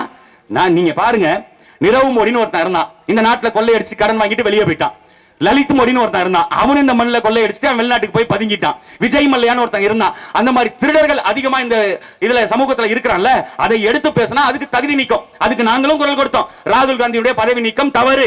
ஆனால் ராகுல் காந்தி இந்த மண்ணுக்காக மக்களுக்காக பேசியது எத்தனை? இப்ப ராகுல் காந்தி பேசுறாரு, தமிழர்கள் வந்து ரொம்ப வீரியமானவர்கள், பாஜகவினுடைய இந்த சலசலப்புகள் இந்த நாடகங்கள்லாம் தமிழ்நாட்டுல எடுபடாது, தமிழ்நாடு என்னைக்குமே ஒரு வித்தியாசமான பூமி. ஆமாண்டா, தமிழ்நாடு வித்தியாசமான பூமி தான், அது எங்களுக்கு தெரியும். நீ இந்தியா முழுக்க இன்னைக்கு மோடி எப்படி அலை வீசுதுன்றாங்க. ராமர் கோவில் கட்டிட்டாருங்க. ராமர் கோவில் கட்டிட்டா குணசேகரன் கேட்டார்ல, ராமர் கோவில் கட்டிட்டா பெட்ரோல் வந்துருமா? ராமர் கோவில் கட்டிட்டா உன் தட்டுக்கு சோறு வந்துருமா? ராமர் கோவில் கட்டிட்டா ஆடு மாடுகளுக்கு தீவனம் போயிருமா? ராமர் கோவில் கட்டினதுனால இங்க இளைஞர்களுக்கு வேலை வாய்ப்பு வந்துருமா? ராமர் கோவில் கட்டினதுனால இங்க இருக்கிற மாணவர்களுக்கு கல்வி வந்துருமா? ராமர் கோவில் கட்டினதுனால நமக்கு மருத்துவம் இலவசமா பாத்திர முடியுமா? ராமர் கோவில் கட்டினதுனால நமக்கு குடிநீர் தானா வந்துருமா? எதுவும் வராது. ராமர் கோவிலை வைத்து பாஜக ஆட்சி செய்யுது, அதை ஒரு அரசியலாக்குது. எங்க? உத்தரப்பிரதேசத்துல. நீ அங்கேயும் பாரு, உத்தரப்பிரதேசத்துல இருக்கும் பொழுது ராமர் ஒரு பெரிய அப்படி வில்லு வச்சுக்குவாரு, அப்படி நெஞ்ச புடைச்சுக்கிட்டு அம்ப வச்சுக்கிட்டு நிப்பாரு ராமர். அங்க தமிழ்நாட்டுக்குள்ள வரும்போது ராமராமன் கட்டையை வச்சுக்கிட்டு கூட ஒரு குரங்கு வேஷம் போட்டுக்கிட்டு பிச்சை எடுத்துட்டு தான் தெரிவாரு. ராமரே தமிழ்நாட்டுக்கு வந்தாலும் பிச்சை தான் எடுக்கணும். அது எங்கள் மண்ணு, எங்கள் நிலம். அப்படி நீ எங்கள் ராவணனை இது வரைக்கும் இழிவுபடுத்தல. அவன் ராம லீலா நடத்துறான், ராவண லீலா. அவர் ராம்லீலா நடத்தி இங்க இருந்து அம்பு விடுறது, அம்பு விட்டு தூரத்துல இருந்து எங்க ராவணனை கொல்றாங்களாம். அந்த ராவணன் கூட கதையில நீ தவறா சொன்ன அந்த ராவணன் கூட தமிழர் நிலத்துல பிச்சை எடுத்த கிடையாது. நான் ஒரு ராம இங்க பிச்சை எடுத்திருக்கிறான். அதுதான் தமிழ்நாட்டினுடைய நிலை. அது இங்க இருக்கிற மக்களுக்கு தெளிவா தெரியும். நீ யார தூக்கிட்டு வா, நாங்க இப்பதான் வேலை தூக்கணும். நாங்க வந்து முருகன், எங்க பாட்டன் முருகன், அவர் வாழ்ந்ததுக்கான சான்று இருக்குது, எங்களுடைய மூதாதைன்னு நாங்க வேலை தூக்கணும்னு பாஜக தூக்குச்சு. பாஜக தூக்கணும்னா திமுக தூக்குச்சு, திமுக தூக்கணும்னா விசிக. இங்க அரசியலை தீர்மானிப்பதே நாம் தமிழர் கட்சி தான். நீங்க பாருங்க, நாளைக்கு நாடாளுமன்றத்தில் பேசுவாங்க. நாடாளுமன்றத்தில் இல்ல நாடாளுமன்ற உறுப்பினர்களாக தேர்ந்தெடுக்கப்பட்டவங்க தமிழ் மொழிக்கு தொடர்ச்சியாக பாஜக அரசு வஞ்சகம் செய்வதால் நாங்கள் வந்து இந்த மண்ணை மீட்டெடுப்போம், தமிழ் மொழிக்கு முக்கியத்துவம் கொடுப்போம், நாடாளுமன்ற தேர்தல் வந்துச்சுன்னா பேசுவோம். ஆனா வேற எங்கேயும் பேசுறது இல்ல. அப்ப எதுக்காக பாஜக, எதுக்காக காங்கிரஸ்? தமிழர் பிரச்சனைகளுக்கு இவங்க உடன் இருக்காங்களா? பக்கத்து மாநிலம் கர்நாடகால காவிரில தண்ணி கொடுக்க முடியாதுங்கிறான். பாஜக இருந்தப்பையும் கொடுக்கல, இப்ப காங்கிரஸ் வந்துருச்சு. இப்ப காங்கிரஸ் வந்த பிறகும் தண்ணி கொடுக்க மாட்டேங்கிறான். மேகதாதுல அணையை கட்டுவேங்கிறான். அணையை கட்டிய தீர்வுன்னு காங்கிரஸ் 9000 கோடியை ஒதுக்கி இருக்குது. காங்கிரஸ் கூட கூட்டணி போடுறீங்களா இங்க திமுக? அவங்கள்ட்ட குறைஞ்சபட்சம் ஐயா ராகுல் காந்தி போய், ஐயா நீங்க வந்து மேகதாதுல அணை கட்டுறதை நிறுத்திட்டா உங்களுக்கு 7 சீட்டா 8 சீட்டா கூட தமிழ்நாட்டில் கொடுக்கிறோம். அதனால அங்க இருக்கிற மக்கள், அதுவும் குறிப்பாக டெல்டா பகுதி மக்கள், கரூர் மாவட்டத்து மக்கள், திருச்சி மாவட்ட மக்கள், தஞ்சாவூர் மாவட்ட மக்கள் மொத்தமா பாதிக்கப்படுறாங்க இந்த காவிரி தண்ணினால. அதனால மேகதாதுல அணை கட்டாதீங்க, உங்களுக்கு 7 சீட்டுக்கு பதிலாக 8 சீட்டா கொடுக்கிறோம், ஒரு ராஜ்யசபா எம்பி வேணாலும் தர்றோம். அதுதானே கூட்டணி ஒப்பந்தமா இருக்கணும். ஆனா திமுக அந்த கோரிக்கையை வைக்குதா? திமுக காங்கிரஸ் கூட கூட்டணிக்கு அந்த கோரிக்கையை வைக்குதா? இல்ல. நாங்க நாம் தமிழர் கட்சி மேல போட்டு பேசினா எங்க அண்ணன் திமுக இருக்கிறவங்க, எங்க பெரியப்பன் சித்தப்பனுக்கு எல்லாம் கோவம் வரும். உடனே ஏறி கட்டிக்கிட்டு வர்ற சண்டைக்கு, ஏய் எப்படி நீ ஸ்டாலினை பேசலாம், உதயநிதி ஸ்டாலின் எப்படி பேசலாம்? சரி, நாங்க பேசினா உனக்கு கோவம் வருது இல்ல? நீ அவ்வளவு ரோசம் உள்ள ஆளு, அவ்வளவு மானம் உள்ள ஆளு, உனக்கு அவ்வளவு கோபம் இருக்குது, வெக்கம் இருக்குது, மானம் இருக்கு, சூடு இருக்கு, சொரணை இருக்கு, அவ்வளவு இருக்கிற நீ. பக்கத்து மாநிலம் கர்நாடக அரசாங்கம் இப்ப சமீபத்துல 3-4 மாசத்துக்கு முன்னாடி போராட்டம் நடக்கும் பொழுது, மேகதாதுல அணை கட்ட கூடாது நீங்க தமிழர்கள் போராடும் பொழுது அங்க என்ன தெரியுமா பண்ணா? உங்களுடைய மாநிலத்தின் முதலமைச்சர், உங்கள் திமுக தலைவர் ஐயா மு க ஸ்டாலின் அவருடைய படத்தை பதாகையை போட்டு அதுக்கு பாட கட்டி அதுல செருப்பு மாலை போட்டு விளக்கமாத்துல அடிச்சு ஊர்வலம் கொண்டு போனா. நீ உண்மையிலுமே கோபம் வந்துச்சுன்னா இங்க கர்நாடகாரன் சட்டையை எப்படி பார்ப்போம்? வாயிலே வெட்டுவான்னு பயம் இருக்குல்ல? ஆனா எங்கள்கிட்ட ஏறி கட்டிட்டு வர்றது. நாங்கள் கேட்கிறோம்ல உரிமைகள், நாங்கள் கேட்கின்றது தார்மீக உரிமை, தமிழ்நாட்டினுடைய உரிமை. நாங்கள் இப்ப எழுதி வச்சிருக்கோம்ல தன்னாட்சி உரிமையை மீட்டிட, தமிழகத்தில் இருக்க மக்களுடைய வாழ்க்கையை காப்பாற்றி நாங்கள் எழுதுறோம்ல, இது நாங்க செய்யலாம். திமுக செய்யலாமா? நீங்க ஆளுகின்ற கட்சி, அங்க காங்கிரஸ் ஆளுகின்ற கட்சி, ரெண்டு பேருக்கும் கூட்டணி இருக்குது, பேசி தண்ணியை திறந்து விட முடியும். ஆனா பேச மாட்டான். பக்கத்துல முல்லை பெரியார், இந்தியா கூட்டணி, காங்கிரஸ், கம்யூனிஸ்ட் எல்லாரும் கூட்டணி தானே, எல்லா கட்சியும் ஒன்னா தானே அங்க நிக்கிறீங்க. கேரளாவில் ஆட்சி செய்யறது கம்யூனிஸ்ட் தானே. முல்லை பெரியார்ல தண்ணியை திறந்து விடுங்க. இங்க கம்யூனிஸ்டுக்கு 2 சீட்டு கொடுக்குறோமா, 4 சீட்டா கொடுக்குறோம், இல்ல 3 சீட்டா கொடுக்குறோம், கூட்டணி பேரம் ஒப்பந்தம். அங்க இருக்க கம்யூனிஸ்ட் பேசி தண்ணியை வாங்கி கொடுக்க முடியுமா? முல்லை பெரியார்ல வாங்க மாட்டாங்க. முல்லை பெரியாறுல தண்ணி கேட்டு போராடும் பொழுது அங்க இருக்கிற எங்களுடைய அக்கா தங்கைகளை ரோட்ல சுடுதண்ணியை பிடிச்சு மூஞ்சில ஊத்தி அனுப்பினான எந்த பாராளுமன்ற உறுப்பினர் பாராளுமன்றத்துக்குள்ள சக கூடி தமிழர்களை எப்படி இப்படி இழிவுபடுத்தலாம், எப்படி அவங்க தண்ணி கேட்டாங்கிறதுக்கு அடிச்சு வரலாம்? ஒரு பாராளுமன்ற உறுப்பினருங்க, யாராவது ஒருத்தன், காங்கிரஸா இருக்கட்டும், பிஜேபி இருக்கட்டும், திமுக இருக்கட்டும், அதிமுக இருக்கட்டும், தம்பிதுரையா இருக்கட்டும், எந்த மசுராண்டியா இருக்கட்டும், எவனாவது கேட்டானா? எவனும் கேட்கல. அப்ப எங்களுக்கு எவ்வளவு வெறி வரும். எங்களை ஊர் முழுக்க அடிப்பான். கர்நாடகாரன் தண்ணி கேட்டா அங்க அடிப்பான், இங்கிட்டு இதுல தண்ணி கேட்டா முல்லை பெரியார்ல தண்ணி கேட்டா கேரளாக்காரன் அடிப்பான். நாடாளுமன்ற உறுப்பினர் 39 எரும மாட்டை இருந்து வேலை வெட்டி இல்லாம நாடாளுமன்றத்துக்கு அனுப்பி விடுவோம். அந்த எரும மாடு அங்க போய் பானிபூரி தின்னுட்டு, அங்க போய் பிஸ்கட் வாங்கி தின்னுட்டு அதுங்க திருப்பி வந்துரும். இங்க யாரும் அந்த உரிமைகளை பேசக்கூடாதா? அந்த உரிமைகளை பேசுறதுக்கு தான் நாங்க கேட்கிறோம். கடலில் 800க்கும் மேற்பட்ட மீனவன் சுட்டுக் கொல்லப்பட்டான்ல, இதுவரை யாராவது ஒருத்தர் கண்டிச்சது உண்டா? பக்கத்து தேசம் இலங்கை, நம்மளுடைய நட்பு தேசம். இந்த தேசம் எப்படி நம்மளுடைய நாட்டு மீனவர்களை கடல் எல்லையை தாண்டிட்டாங்கிற ஒரு சின்ன காரணத்துக்காக சுட்டுக் கொள்ளலாம்? நாடாளுமன்றத்தில் யாராவது பேசியது உண்டா? எங்களுடைய தமிழக மீனவர்கள் கொல்லப்படுறாங்க, இது இந்திய இறையாண்மைக்கு இழுக்கு, ஒருத்தர் கேள்வி கேட்டது உண்டா? யாரும் கேட்க மாட்டான். இந்தியாவுடைய வெளியுறவு கொள்கைக்கு இது பெரிய ஆபத்தா வரும், யாராவது ஒருத்தர் பேசியது உண்டா? பேச மாட்டான். ஏன்னா சுட்டுக் கொல்லப்படுறவன் தமிழ் மீனவன். இதே கேரள மீனவன் 2 பேரை சுட்டுக் கொண்டதுக்கு இங்க இருந்து இத்தாலி வரை போய் கைது செஞ்சு கூட்டு வந்தாங்க. இத்தாலிய கடற்படை வீரர்களை இத்தாலி வரைக்கும் போய் கைது பண்ணி கூட்டு வந்து சிறைப்படுத்தி அவங்களுக்கு தண்டனையை நிறைவேற்றி கொடுத்தான். ஆனா தமிழ் மீனவர்கள் 800 பேர் அனாதை இல்ல. எவன் வேணாலும் எங்கிட்ட வேணாலும் சுடலாம், எவன் வேணாலும் எங்கிட்ட வேணாலும் அடிச்சு தள்ளலாம். அதை பத்தி அவர்களுக்கு கவலை இல்லை. ஆந்திர காட்டுக்குள்ள 20 பேர் செம்மரம் வெட்டுவதற்கு கூலி வேலைக்கு போன 20 பேர் நாய சுடுற மாதிரி சுட்டான். யாராவது கேள்வி கேட்டது உண்டா? யாராவது நாடாளுமன்றத்தில் எப்படி பக்கத்து மாநிலத்திலிருந்து இங்க மரம் வெட்ட வந்த கூலி தொழிலாளியை இங்க பேசுறாங்கல்ல கம்யூனிஸ்டுகள், நாங்க போராளி வர்க்கம், நாங்க உழைப்பாளி வர்க்கத்துக்காக நிக்கிறவங்க, நாங்க பாட்டாளி வர்க்கத்துக்காக நிக்கிறவங்க பேசுற கம்யூனிஸ்டுடைய பாராளுமன்ற உறுப்பினர், ராஜ்யசபா உறுப்பினர் யாராவது ஒருவர் எப்படி ஒரு கூலி தொழிலாளியை நீ வெட்டி கொல்லுவ, எப்படி அவனை சுட்டுக் கொல்லுவ? கூலி தொழிலாளியை சுட்டதுக்கு பதிலா அந்த கூலி தொழிலாளியை கூட்டிட்டு வந்த முதலாளியை சுட்டுக் கொண்டிருக்க வேண்டியதானே எந்த பாராளுமன்ற உறுப்பினர் பேசியது உண்டா? யாரும் பேச மாட்டான். நீட்டு சிக்கல் இந்த மண்ணுக்கு எதுக்கு தேவை? இது இங்க எதுக்கு தேவை? இதை பேசுவாங்களா? நாடாளுமன்றத்தில் போய் என்ன தெரியுமா பேசுறது? நீட்டை தடை செய்யணும், நீட்டை தடை செய்யணும். சரி, நீட்டு வரும் பொழுது அதுக்கு முதல்ல காங்கிரஸ் ஒரு வரைவு திட்டம் கொண்டு வரும் பொழுது அந்த பாராளுமன்றத்தில் உட்கார்ந்து ஓட்டு போட்டது யாரு? இந்த திமுக. சிஏஏ, என்பிஆர், என்ஆர்சி சட்டங்கள் ஆமா நீக்கணும், இன்னைக்கு போராடுவான். பாராளுமன்றத்தை முற்றுகையிட்டு இது இஸ்லாமிய மக்களை பயமுறுத்துகிறது, கிறிஸ்தவ மக்களை பயமுறுத்துகிறது, அச்சுறுத்துகிறது அப்படின்னு அங்கே பேசுவான். ஆனா அதே காங்கிரஸ் அந்த சட்டத்தை வரைவை கொண்டு வரும் பொழுது பாராளுமன்றத்தில் உட்கார்ந்து ஓட்டு போட்டு ஆமாம் நான் ஆதரிக்கிறேன்னு சொன்ன வெண்ணவெட்டி நாயவன் பதில் சொல்ல தயாரா? திமுக, காங்கிரஸ், பாஜக கூட்டணி கட்சிகள், அதிமுக யாராவது பதில் சொல்ல தயாரா இருக்காங்களா? இன்னைக்கு கொண்டு வந்திருக்கான என்ஐஏ சட்டம் போட்டு எல்லாத்தையும் பயமுறுத்துறது. அதுல எங்க அண்ணன் சாட்டை துரைமுருகன், மதிவான, இடும்பவனம், கார்த்திக் இவங்க வீட்டுக்கெல்லாம் ரைடு, தம்பி தென்னக விஷ்ணு வீட்டுக்கெல்லாம் ரைடு, என்ஐஏ ரைடு. என்ஐஏ நாங்க என்ன நினைச்சோம், உண்மையிலுமே என்ன அது ஒரு பெரிய அமைப்பு போல இருக்கு, அவங்க ஏதோ இந்த தீவிரவாதிகளை விசாரிக்கிறது போல இந்த நகத்தெல்லாம் புடுங்கி அந்த மாதிரிலாம் விசாரிப்பாங்க, அப்படி ஒரு பயமுறுத்தி வச்சிருந்தா என்னையன்னு. நம்ம வீட்டுக்கு வந்ததுக்கு அப்புறம் தானே தெரியுது எல்லாம் காமெடி பீஸுங்க. அதுங்க வந்தது, ஐயா என்ன வச்சிருக்கீங்க? புத்தகம் வச்சிருக்கீங்க, எங்கள்கிட்ட எந்த ஆயுதமும் இல்ல, நாங்கள் தவறு செய்ததுக்கான எந்த முகாந்திரமும் இல்ல. உடனே என்ன பண்ணிட்டான், எங்கள்கிட்ட இருக்கிற ஒரு 4-5 புக் எடுத்துட்டு போயிட்டான். புக் வேணும்னு சொல்லியிருந்தா நாங்களே அனுப்பி வச்சிருக்க போறோம். ஒரு 4-5 புக்கு நல்ல புத்தகமா வாங்கி எதெல்லாம் படிக்கணும்னு புத்தகத்தை நாங்க அனுப்பி வச்சிருப்போம். அந்த என்ஐஏ சட்டத்தை கொண்டு வரும் பொழுது அதுலயே அமித்ஷா சொல்றாரு, இந்த என்ஐஏ சட்டம் என்பது நாட்டிற்குள்ள நடக்கக்கூடிய தீவிரவாத சதி நடவடிக்கைகளை தடுப்பதற்கும் அதே போல தமிழர்களை ஒடுக்குவதற்கும் அமித்ஷா சொல்லி கொண்டான் சட்டத்தை. அந்த சட்டத்தை ஆதரிச்ச ஆம் என்று இந்த திமுக இன்னைக்கு பேசுற வாய்களியே பேசுற இந்த திமுகவே என்ஐஏ சட்டத்தை ஆதரிச்சது. இது வரலாறு, யாராவது இல்லைன்னு மறுக்க முடியுமா? நாட்டில் கொண்டு வர எல்லா திட்டத்துக்குமே ஆமாஞ்சாமி போடுவான்.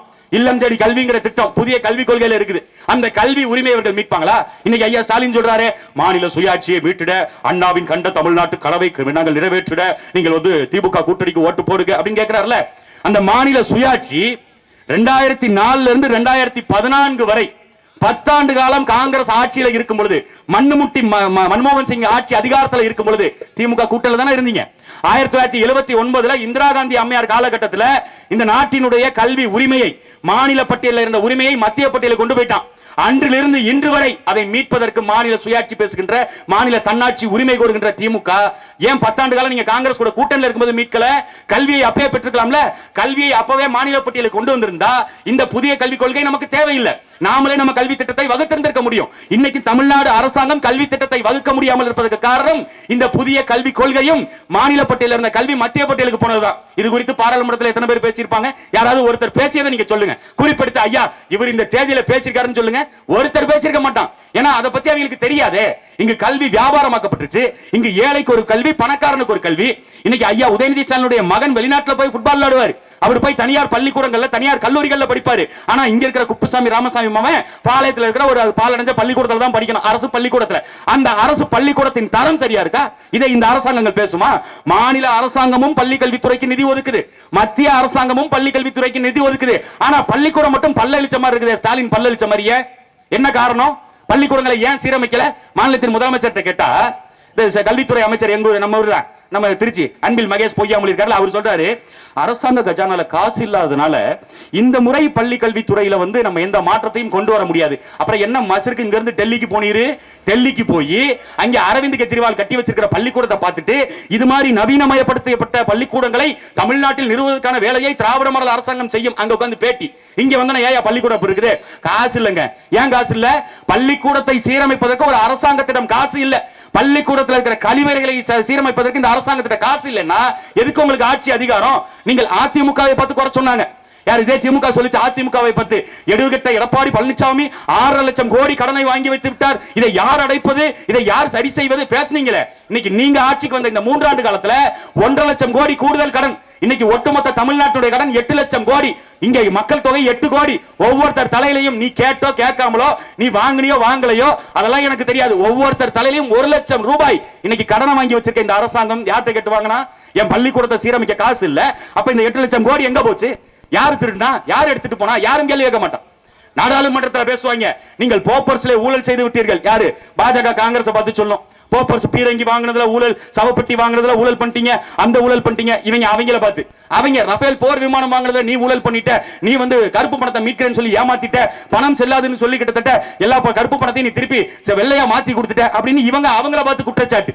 ஆனால் நாட்டில் நடக்கக்கூடிய சிக்கல் குறித்து எந்த கவலையும் இல்லை. பள்ளிக்கூடம் சீரமைக்கிறதுக்கு, மருத்துவமனை சீரமைக்கிறதுக்கு நீங்க இந்த எய்ம்ஸ் மருத்துவமனை ஒண்ணு இப்பதான் அடிக்கல் நாட்டி மறுபடியும் தொடங்கி இருக்கிறான். ஏற்கனவே ஒரு தடவை அடிக்கல் நாட்டி ஒரே ஒரு செங்கலை கொண்டு வச்சுட்டு போனாங்க மதுரையில. எதுக்கு? தமிழ்நாட்டினுடைய மருத்துவ தரத்தை உயர்த்துவதற்கு எய்ம்ஸ் மருத்துவமனை தமிழ்நாட்டுக்கு கொண்டு வந்து ஐயா மோடி அவர்கள் அடிக்கல் நாட்டினார்னு ஒரு 4-5 வருஷத்துக்கு முன்னாடி ஒரே ஒரு செங்கலை கொண்டு வச்சுட்டு போனான். அதையும் நம்ம அண்ணன் உதயநிதி ஸ்டாலின் போன தடவை தேர்தலுக்கு போனவர், அங்கிட்ட வேடிக்கை பார்க்க போனவர், அந்த செங்கலை தூக்கிட்டு அவரும் கிளம்பிட்டார். இப்ப அங்க எய்ம்ஸ் மருத்துவமனைக்கு செங்கலும் இல்ல. இப்ப புதுசா மறுபடியும் போய் ஜேசிபியை போட்டு நோண்டி இப்பதான் அடிக்கல் நாட்டான். இது எப்ப கட்டி முடிப்ப? இன்னொரு 5 வருஷம் ஆகும். அடுத்துக்குள்ள அடுத்த தேர்தல் வந்துடும். அப்ப என்ன சொல்லுவான்? தமிழ்நாட்டுக்கு எய்ம்ஸ் மருத்துவமனையை கொடுத்திருக்காரு நரேந்திர மோடி, அதுக்காக அவருக்கு ஓட்ட போடுங்க அப்படின்னு ஓட்டு கேட்பான். ஆனா 15 வருஷமா இவங்க சொல்றாங்க எய்ம்ஸ் வருது, எய்ம்ஸ் வருது. எப்ப வரும்? மருத்துவம் இங்கு வியாபாரமாக்கப்பட்டுச்சு. அது குறித்து நாடாளுமன்றத்தில் பேசியது உண்டா? மருத்துவம் அனைவருக்கும் சமமாக இலவசமாக கொடுக்கணும், நாட்டு குடிகளுக்கு எல்லாருக்கும் கொடுக்கணும் சொல்லுவானா? இங்க இருந்து பேசுவான். வெளிநாடுகளை பார்த்தீர்களா? அமெரிக்காவை பார்த்தீங்களா? ரஷ்யாவை பார்த்தீங்களா? ஜெர்மனை பார்த்தீங்களா? பிரான்ஸை பார்த்தீங்களா? அங்கெல்லாம் மருத்துவம் இலவசமா கொடுக்குறான்டா. ஆனால் உன் நாட்டில் மருத்துவம் இலவசமா கொடுக்கப்படுதா? கொடுக்க முடியாதும்ப. ஏன்னா மக்கள் தொகை அதிகம். சரி, மக்கள் தொகை அதிகம். மக்கள் தொகைக்கு ஏற்ப இந்த அரசாங்கத்திற்கு வரி வருவாய் வருது இல்ல?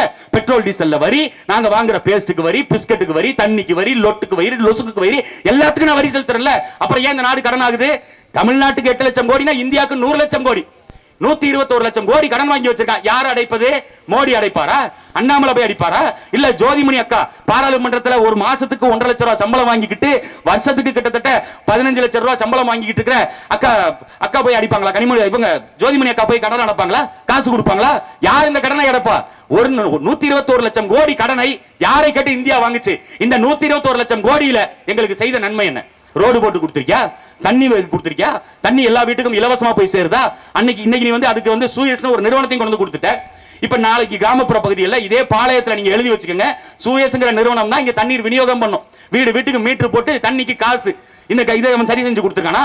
தண்ணியை கொடுக்கல, கல்வியை கொடுக்கல, மருத்துவத்தை கொடுக்கல, ரோடு கொடுக்கல, எங்களுக்கு அடிப்படை வசதிகள் எதுவுமே செஞ்சு கொடுக்கல. எதுக்கு 121 லட்சம் கோடி கடன் வாங்கியிருக்க? யாரை வாழ வைப்பதற்கு? தங்க இந்தியாவை பொறுத்தவரை அம்பானி, அதானி போன்ற தனிப்பெரும் முதலாளிகளை வாழ வைப்பதற்கு. தமிழ்நாட்டை பொறுத்த வரைக்கும் ஐயா ஸ்டாலினுடைய குடும்ப உறுப்பினர்களை வாழ வைப்பதற்கு. இதுக்கு தானே கடன் வாங்குறீங்க. வேற இந்த மக்களுக்கு செஞ்ச செய்கை மாநில அரசாங்கம் மருத்துவத்துறைக்கு தனியா ஒதுக்கீடு செய்றீங்க, மருத்துவத்துக்கு தனியா நீங்க நிதி ஒதுக்குறீங்க, சுகாதாரத்துறைக்குன்னு. அந்த சுகாதாரத்துறை மூலியமாக எத்தனை மருத்துவமனைகள் நீங்க மேம்படுத்திருக்கீங்க, எத்தனை மருத்துவமனைகளை நவீனமயப்படுத்தி இருக்கீங்க? இன்று வரை நவீனமயப்படுத்தல. சரி, ஒருவேளை நவீனமயப்படுத்திட்டோம், அரசினுடைய மருத்துவம் சரியா இருக்குது. நாளைக்கு ஸ்டாலினுக்கு உடம்பு சரியில்லை, அரசு மருத்துவமனை போய் மருத்துவம் பார்ப்பாரா? பார்க்க மாட்டார். அவர் அங்க போயிருவார், அவர் நேரா கிளம்பி காவேரி மருத்துவமனைக்கு போயிருவார். அதிமுக யாருக்காவது உடம்பு சரியில்லை, அப்பல்லோ மருத்துவமனை போயிருவான். அப்ப நீ நானும் எங்க போறது? அப்ப மருத்துவத்துறைக்கு ஒதுக்குன்ற இந்த சுகாதாரத்துறைக்கு ஒதுக்குன்ற இந்த நிதி எங்க போகுது? யாரும் கேட்கறது. அதை பற்றி கவலை இல்லை. சாலை போக்குவரத்துக்குன்னு தனியா வரி, சாலை வரின்னு தனி, சுங்க வரின்னு தனி, அந்த இதுக்கு இல்லாம வண்டிக்கு தனி வரி, எல்லாத்துக்கும் வரி செலுத்துறோம். பெட்ரோலுக்கு வரி கொடுக்கிறோம், எல்லாத்துக்கும் வரி கொடுக்கிறோம். ஆனால் சாலை நமக்கு இலவசம் கிடையாது. இந்த சாலை சாலை மாதிரியா இருக்கு. இவ்வளவு புழுதிகள், இவ்வளவு இங்க நான் வந்ததுல இருந்து பாக்குறேன், கிட்டத்தட்ட 2 மணி நேரமா புழுதியா பறக்குது. இந்த புழுதியில ஒரு 5 நிமிஷம் ஐயா ஸ்டாலின் நிப்பாரா? இந்த புழுதியில 5 நிமிஷம் அண்ணாமலை நிப்பாரா? இந்த புழுதியில 5 நிமிஷம் அக்கா ஜோதிமணி நிக்குமா? இந்த புழுதியில ஐயா ராகுல் காந்தி 5 நிமிஷம் நிப்பாரா? இந்த நாட்டினுடைய பிரதமர் ஐயா மோடி 5 நிமிஷம் நிப்பாரா? நிக்க மாட்டார். ஒரு பக்கம் விவசாயிகள் போராடுறான், விவசாயிகளுக்கு இந்த நாடு ஊக்கத்தொகை கொடுக்கும், விவசாயிகள் தான் நாங்க முக்கியமா கருதுவோம். யாரு? 2 பேரும், பிஜேபியும் சொல்லும், காங்கிரஸும் சொல்லும், இங்க திமுகவும் சொல்லும், அதிமுகவும் சொல்லும். ஆனா விவசாயிகள் அவங்களுடைய நிலைமை எனக்கு தெரியுங்க. இப்ப குஜிலியம்பாறைனா அது ஒரு காரண பேரு. அங்க பாறை இருந்தது, பாறை அடுக்குகள் இருக்கு, அதனால குஜிலியம்பாறைன்னு பேரு. இன்னைக்கு குஜிலியம்பாறையில பாறை இருக்கு, எல்லாம் கல்குவாரி உடைச்சு எடுத்தாச்சு. இந்த பின்னாடி வெள்ளப்பாறை உங்களுக்கே தெரியும், அந்த வெள்ளப்பாறையில அவ்வளவு பெரிய பாறை இருந்துச்சு, உடைச்சு குடஞ்சு இன்னைக்கு அது பெரிய கேணி மாதிரி இருக்கு. மொத்தமா அங்க இருக்கிற மலையை உடைச்சு எடுத்துட்டான். இந்த பக்கம் சிமெண்ட் ஃபேக்டரி போட்டு கரிகாலில அவன் ஒரு பக்கம் அள்ளிட்டு போயிட்டான். இப்படி எங்களுடைய இயற்கை வளங்கள் கொள்ளே போகுது. இது குறித்து நாடாளுமன்றத்தில் யாராவது பேசுவாங்களா? இது இல்லனா சிமெண்ட் இல்லனா எப்படி வீடு கட்டுவ, சிமெண்ட் இல்லனா எப்படி நீ வந்து இது பண்ணுவ, கல் இல்லனா எப்படி வீடு கட்டுவ, நம்மள்ட்ட வியாக்கியானமா கேட்பாங்க. கல் இல்லாம எப்படிப்பா? இப்ப கல் எடுக்கணும். சரி, இப்ப வெள்ளப்பாறையில் எடுத்த கல்லு, இங்க பின்னாடி கரிகாலில் எடுக்கிற சிமெண்ட், இதெல்லாம் இங்க பாளையம், இங்க குஜிலியம்பாறை, வேடச்சந்தூர் தொகுதி, கரூர் மாவட்டம், இதுக்கு மட்டும் தான் கொடுக்குறாங்களா? வெளிநாடுகளுக்கு ஏற்றுமதி பண்ணிட்டு இருக்கான். வெளிநாட்டுல இருக்கிறவன் அங்க மலைகள் இருக்கு, அங்க பாறைகள் இருக்கு, அதை உடைச்சு அவன் வீடு கட்டலாம்ல. ஆனாலும் அவன் வெட்ட மாட்டான். பக்கத்துல கேரளா விழிங்கம்னு ஒரு துறைமுகம், விழிங்கம்னு ஒரு தனியார், அம்பானி கட்டுறாங்க, அதானி கட்டுறான், தனியார் முதலாளி ஒரு துறைமுகம் கட்டுறான். அந்த துறைமுகத்துக்கு தமிழ்நாட்டில் மேற்கு தொடர்ச்சி மலை, கன்னியாகுமரி இருந்து மலையை உடைச்சு எடுத்துட்டு போறான், கோயம்புத்தூர்ல இருந்து உடைச்சு மலையை எடுத்துட்டு போறான். ஏன்டா எடுத்துட்டு போறேன்னா, கேரளாவில் மலையை வெட்டுவதற்கு தடை, கேரளாவில் வந்து மலை வெட்டுறதுக்கு தடை. நம்ம மாநிலத்தில் இந்த கனிம வள பாதுகாப்பு துறை அமைச்சர் ஒருத்தர் வச்சிருக்கோம்ல, அந்த பக்கம் ராணிப்பேட்டை அந்த பக்கம் மாவட்டத்தில் இருக்கவர் தபேலாவாய் துறைமுருகன், அவர்கிட்ட கேட்கிறாங்க, ஐயா இந்த மாதிரி கனிம வளங்கள் தொடர்ச்சியா கொள்ளை போகுது, எங்களுடைய கன்னியாகுமரி மலையை உடைச்சு எடுத்துட்டு போறான். இந்த மேற்கு தொடர்ச்சி மலை என்பது பயாலஜிக்கல் ஹாட்ஸ்பாட்னு யுனெஸ்கோவால அங்கீகரிக்கப்பட்டது. அதை வந்து வெட்டக்கூடாதுன்னு சட்ட விதி இருக்கு. யுனெஸ்கோவே சொல்றது இந்த மலையை உடைக்காதீங்க, இதை பாதுகாருங்கன்னு சொல்லுது. அப்படிப்பட்ட மலையை உடைச்சு எடுத்துட்டு போறாங்களேன்னு கேட்கும் பொழுது அவர் துரைமுருகன் சொல்றாரு, கனிம வளங்களை இந்தியா முழுக்க கொண்டு போறதுக்கு எந்த தடையுமே இல்லையே, அதெல்லாம் கொண்டு போலாமே அப்படின்னாரு. இப்ப அதே ஐயா துரைமுருகன் நாங்க கேட்கிறோம், அதே திமுக கரைவேட்டி கட்டியவர்கள்ட்ட கேட்கிறோம், காங்கிரஸ் கரைவேட்டி கட்டியவர்கள்ட்ட கேட்கிறோம், இந்தியா முழுக்க நீங்கள் கனிம வளங்களை கொண்டு போவதற்கு தடை இல்லைன்னா பக்கத்துல கேரளாக்கு போங்க ஐயா, கையளவுக்கு உள்ளங்கை கொள்ற அளவுக்கு ஒரே ஒரு மலையை மட்டும் உடைச்சு அந்த கல்லை மட்டும் எடுத்துட்டு தமிழ்நாடு பார்டருக்குள்ள நீ வந்துரு, நாம் தமிழ் கட்சியை கழிச்சு நாங்க போயிட்டே இருக்கோம். உன்னால செய்ய முடியுமா? நேந்திர மலை வச்சிருப்பான் இவ்வளவு பெருசு, ஏத்திருவான் மலையாளி வாயிலேயே, அங்க பயம் இருக்கும். அங்க சரியான ஆண்மகன் அந்த மண்ணை ஆள்றான். மலையை உடைக்க கூடாது, ஆத்துல மணல் இல்ல கூடாது, கனிம வளங்களை பாதுகாக்கணும், அவன் சிறப்பு சட்டம் போட்டிருக்கான். ஆனா இங்க வந்தவன் போனவன் எவன் வேணாலும், யாராவது திமுக மாவட்ட நீ ஒரு 2 கல்குவாரி போட்டுக்கப்பா, இந்த போட்டாங்கல்ல திருவரங்கத்தினுடைய எம்எல்ஏ, திருவரங்கத்தின் தொகுதியினுடைய எம்எல்ஏ வரவனை பக்கத்துல இந்த பக்கம் கரூர் மாவட்டத்துல தான் வச்சிருக்காரு ஒரு பெரிய கல்குவாரி, அளவுக்கு அதிகமாக அங்க கல்லை வெட்டிட்டாரு. கல்ல வெட்டிட்டாரு, அதுக்கு அபராதம் விதிக்கிறாங்க. அவர்கிட்ட கேட்கறாங்க, நான் ஒன்னும் அளவை மீறி எல்லாம் வெட்டல, கொஞ்சம் எக்ஸ்ட்ரா வெட்டிட்டேன். எவ்வளவு? 10 அடி எக்ஸ்ட்ரா வெட்டிட்டாராம். 10 அடி எவ்வளவு? கிட்டத்தட்ட 60 கோடியோ 70 கோடியோ அவருக்கு ஃபைன் விதிக்கிறாங்க, தண்டம் விதிக்கிறாங்க, கட்டணம் நீங்க செலுத்தணும்னு சொல்லி. அவரு அதெல்லாம் என்னால கட்ட முடியாது.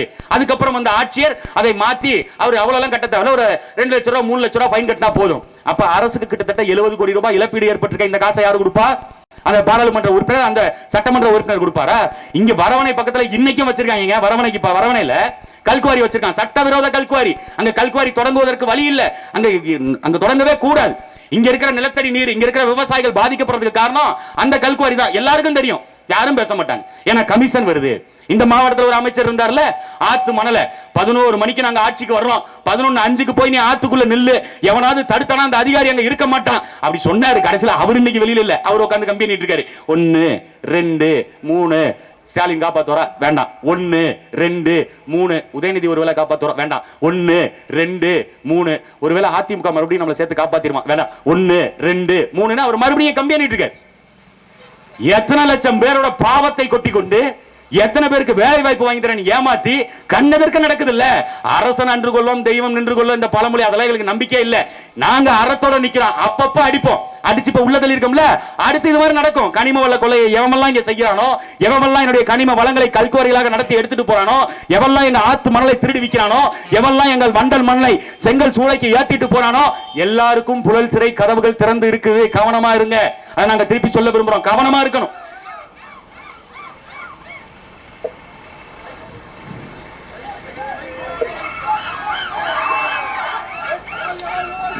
மகிழ்ச்சியா இருக்க இந்த வயதுல தான் மகிழ்ச்சியா இருக்க முடியும். ஏன்னா அடுத்து நீங்க வாக்காளரா மாறிட்டீங்கன்னா ஒட்டுமொத்தமா அந்த நாடு மாறிடும். அதுதான் சிக்கலே. இங்க அடுத்த தலைமுறை பிள்ளைகள் வாழ்க்கை குறித்து யாரும் சிந்திக்கிறது இல்லை. இந்த மண்ணு, இங்க இருக்கிற மலை, கனிம வளம், இது குறித்து யாராவது ஒருத்தர் ஐயா மோடி காட்டு வளம் குறித்து, காடு வளம்னா என்னன்னு தெரியுமா மோடிக்கு? இல்ல ஐயா ஸ்டாலினுக்கு தெரியுமா? ஐயா ஸ்டாலினுக்கு எதுவுமே தெரியாது. உண்மை என்னன்னா அவருக்கு பதனி இயற்கையாவே இனிப்பா இருக்கும் அப்படிங்கறதே தெரியாதுங்க. தூத்துக்குடி மாவட்டத்தில் ஒட்டப்பிடாரத்தில் போய் உட்கார்ந்துக்கிட்டு ஆக இதோட பதடியா, இதோட இடிப்பா இருக்கு, சக்கரை போட்டிகளா, இடிப்பா இருக்குது அப்படின்னு கேட்டார். அவருக்கு கத்திரிக்காய் எங்க விளையுதுன்னே தெரியாதுங்க. தர்பூசணி நீங்க கூட்டு போய் காட்டினீங்கன்னு வைங்க, இது எந்த மரத்துல காய்ச்சது இந்த தர்பூசணி, மேல இருந்து விழுந்துச்சுன்னா உடஞ்சிருமே அப்படின்னு கேட்பாரு. அப்பேற்பட்டவர் இந்த மாநிலத்தின் முதலமைச்சர். நாட்டினுடைய பிரதமர் மோடி எப்படி தெரியும்ல? விவசாயிகள் ஒரு பக்கம் போராடிட்டு இருக்கான். டெல்லியை முற்றுகையிட்டு ராஜஸ்தானை சார்ந்த, பஞ்சாபை சார்ந்த விவசாயிகள் நேரடியா போய் டெல்லியின் முற்றுகையிட்டு போராடுறான். நாடாளுமன்ற கட்டடத்துக்கு போகணும்ட்டு ஜந்தர் மந்தர்ல போய் போராட்டம் நடத்தணும்னு கேட்கறாங்க. அவர்களை வெளியில தடுத்து நிறுத்திடுறான். வெளியில எல்லையில தடுத்து நிறுத்திடுறான். அந்த விவசாயிகள் கேட்பது ஐயா மோடி கொடுத்த, காங்கிரஸ் கொடுத்த தேர்தல் அறிக்கை தான். அவங்க தேர்தல் அறிக்கையில கொடுக்கறாங்க. ஒருவேளை பாஜக ஆட்சிக்கு வந்து விட்டால், 2014 கொடுத்தது, ஒருவேளை பாஜக ஆட்சிக்கு வந்துட்டா விவசாயிகள் கேட்கின்ற அடிப்படை ஆதார விலையை நாங்கள் கொடுத்து விடுவோம், நாங்கள் அதை முறைப்படுத்தி கொடுப்போம்னு பாஜக தான் சொல்லுச்சு. அடிப்படை ஆதார விலை என்ன தெரியுமில? செருப்பு தயாரிக்கிறவன் அந்த செருப்புக்கு விலையை வச்சுக்கிறான். ஒரு லைட் தயாரிக்கிறவன் லைட்டுக்கான அந்த விலையை அவனே தீர்மானிக்கிறான். கேமரா தயாரிக்கிறவன் கேமரா, மைக்கு தயாரிக்கிறவன் மைக்கு, அவனுக்கான விலையை அவனே தீர்மானிச்சுக்கிறான். அதுபோல விவசாயிகள் உற்பத்தி பண்ற அரிசி, பருப்பு, வெண்டைக்காய், கத்திரிக்காய், இந்த மாதிரி வகை இருக்குல்ல, இந்த மாதிரி அத்தியாவசிய பொருட்கள், அதனுடைய விலையை உற்பத்தி செய்கின்ற விவசாயிகளே உற்பத்தியை அந்த விலையை நிர்ணயிச்சுக்கலாம். அதுக்கு அரசு ஒரு அடிப்படை விதி, ஒரு கட்டுப்பாடு ஒண்ணு கொடுக்கும். இதை கொடுக்க சொல்லி 10 ஆண்டு காலமாக பஞ்சாப் விவசாயிகள், ராஜஸ்தான் விவசாயிகள் போராடுறாங்க. இப்ப போன மாசம் போய் முற்றுகையிட்டு போராட்டம் பண்றாங்க. அந்த போராடுபவர்களை போய் சந்திச்சு, ஐயா விவசாயிகள் உங்களுக்கு என்ன பிரச்சனை, இதுதானே, நான் வர்றேன், இந்த செஞ்சு கொடுத்துறேன் போங்க அப்படின்னு சொல்லிட்டு போயிடலாம். ஒரு ஆறுதலுக்கு 4 வார்த்தை பேசலாம். ஆனா அதையெல்லாம் செய்யாம இந்த நாட்டினுடைய பிரதமர் மோடி என்ன தெரியுமா பண்ணாரு? நேரா கடலுக்குள்ள போனாரு. கடலுக்குள்ள ஒரு கண்ணாடி மாஸ்க் ஒண்ணு போட்டுக்கிட்டு உள்ள போய் மயில் இறக வச்சுக்கிட்டு இப்படி ஆட்டிக்கிட்டு தியானம் பண்றாரு. இதுதான் நாட்டினுடைய பிரதமர் செய்கிற வேலையா? அவங்க அப்படி. இங்க நம்ம ஒண்ணு வச்சிருக்கோம்ல ஐயா ஸ்டாலின், இங்க கண் தெரியாத மாற்றுத்திறனாளிகள் போராடுறாங்க, ஆசிரியர்கள் போராடுறாங்க, செவிலியர் போராடுறாங்க, மருத்துவர்கள் போராடுறாங்க, மாணவர் போராடுறாங்க, ஒரு பக்கம் மீனவர்கள் எங்களை கடல் எல்லையில தாக்குறாங்கன்னு அவங்க ஒரு பக்கம் போராடுறான். இவ்வளவு போராட்டம் நடந்துகிட்டு இருக்கு. அவரு காலையில எந்திரிச்சு வாக்கிங்க, அப்படி கூட ஒரு 2 கம்ப்யூட்டர் இது கேமராமேனை வச்சுக்கிட்டு காலைல எங்கிட்டாவது சம்பந்தமே இல்லாத ஒரு இடத்துல வாக்கிங் போறது, அங்க போய் இந்த கருங்காலி குச்சியை ஒண்ணு வச்சுக்கிட்டு, கருங்காலி குச்சிக்கு இவர் தான் பிராண்ட் அம்பாசிடர் போல, கருங்காலி குச்சி வச்சுக்கிட்டு இவர் போய் எல்லாம் நிம்மதியா இருக்கீங்களா, இப்ப புதுசா ஒண்ணு ஆரம்பிச்சிருக்காரு, நீங்க எல்லாம் நலமானு கேட்கிற திட்டம் ஒண்ணு. எப்படி நலமா இருக்க முடியும்? நீங்க எல்லாம் ஆட்சி அதிகாரத்துல இருந்தா நாடு நாச்சமா தானே போவோம். எப்படி நாங்க நலமா இருக்க முடியும்? நாங்கள் தான் அனுதினமும் கேட்கிறோமே, எங்களுக்கு எந்த உரிமையும் இல்லை இந்த தேசத்துல. குறைந்தபட்சம் குடியுரிமை கொடுத்திருக்கியா இந்த தேசத்துல?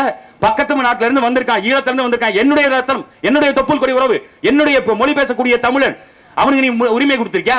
அவனுக்கு நீ முன்னுரிமை கொடுத்து குடியுரிமை கொடுத்திருக்கியா? குடியுரிமை கொடுக்கிறது கேட்டா அவன் வெளிநாட்டவர், வெளிநாட்டவர்னு தெரியுது இல்ல? அப்புறம் வெளிநாட்டவர் சட்டத்துல நீ அவனை கைது பண்ற, அப்புறம் வெளிநாட்டவர் சட்டத்துல ஏன் நீங்க அவங்களை சரியா நீங்க பாதுகாப்பதில்லை? சிறப்பு முகாம்னு ஒரு முகாமை போட்டு வச்சிருக்கான்.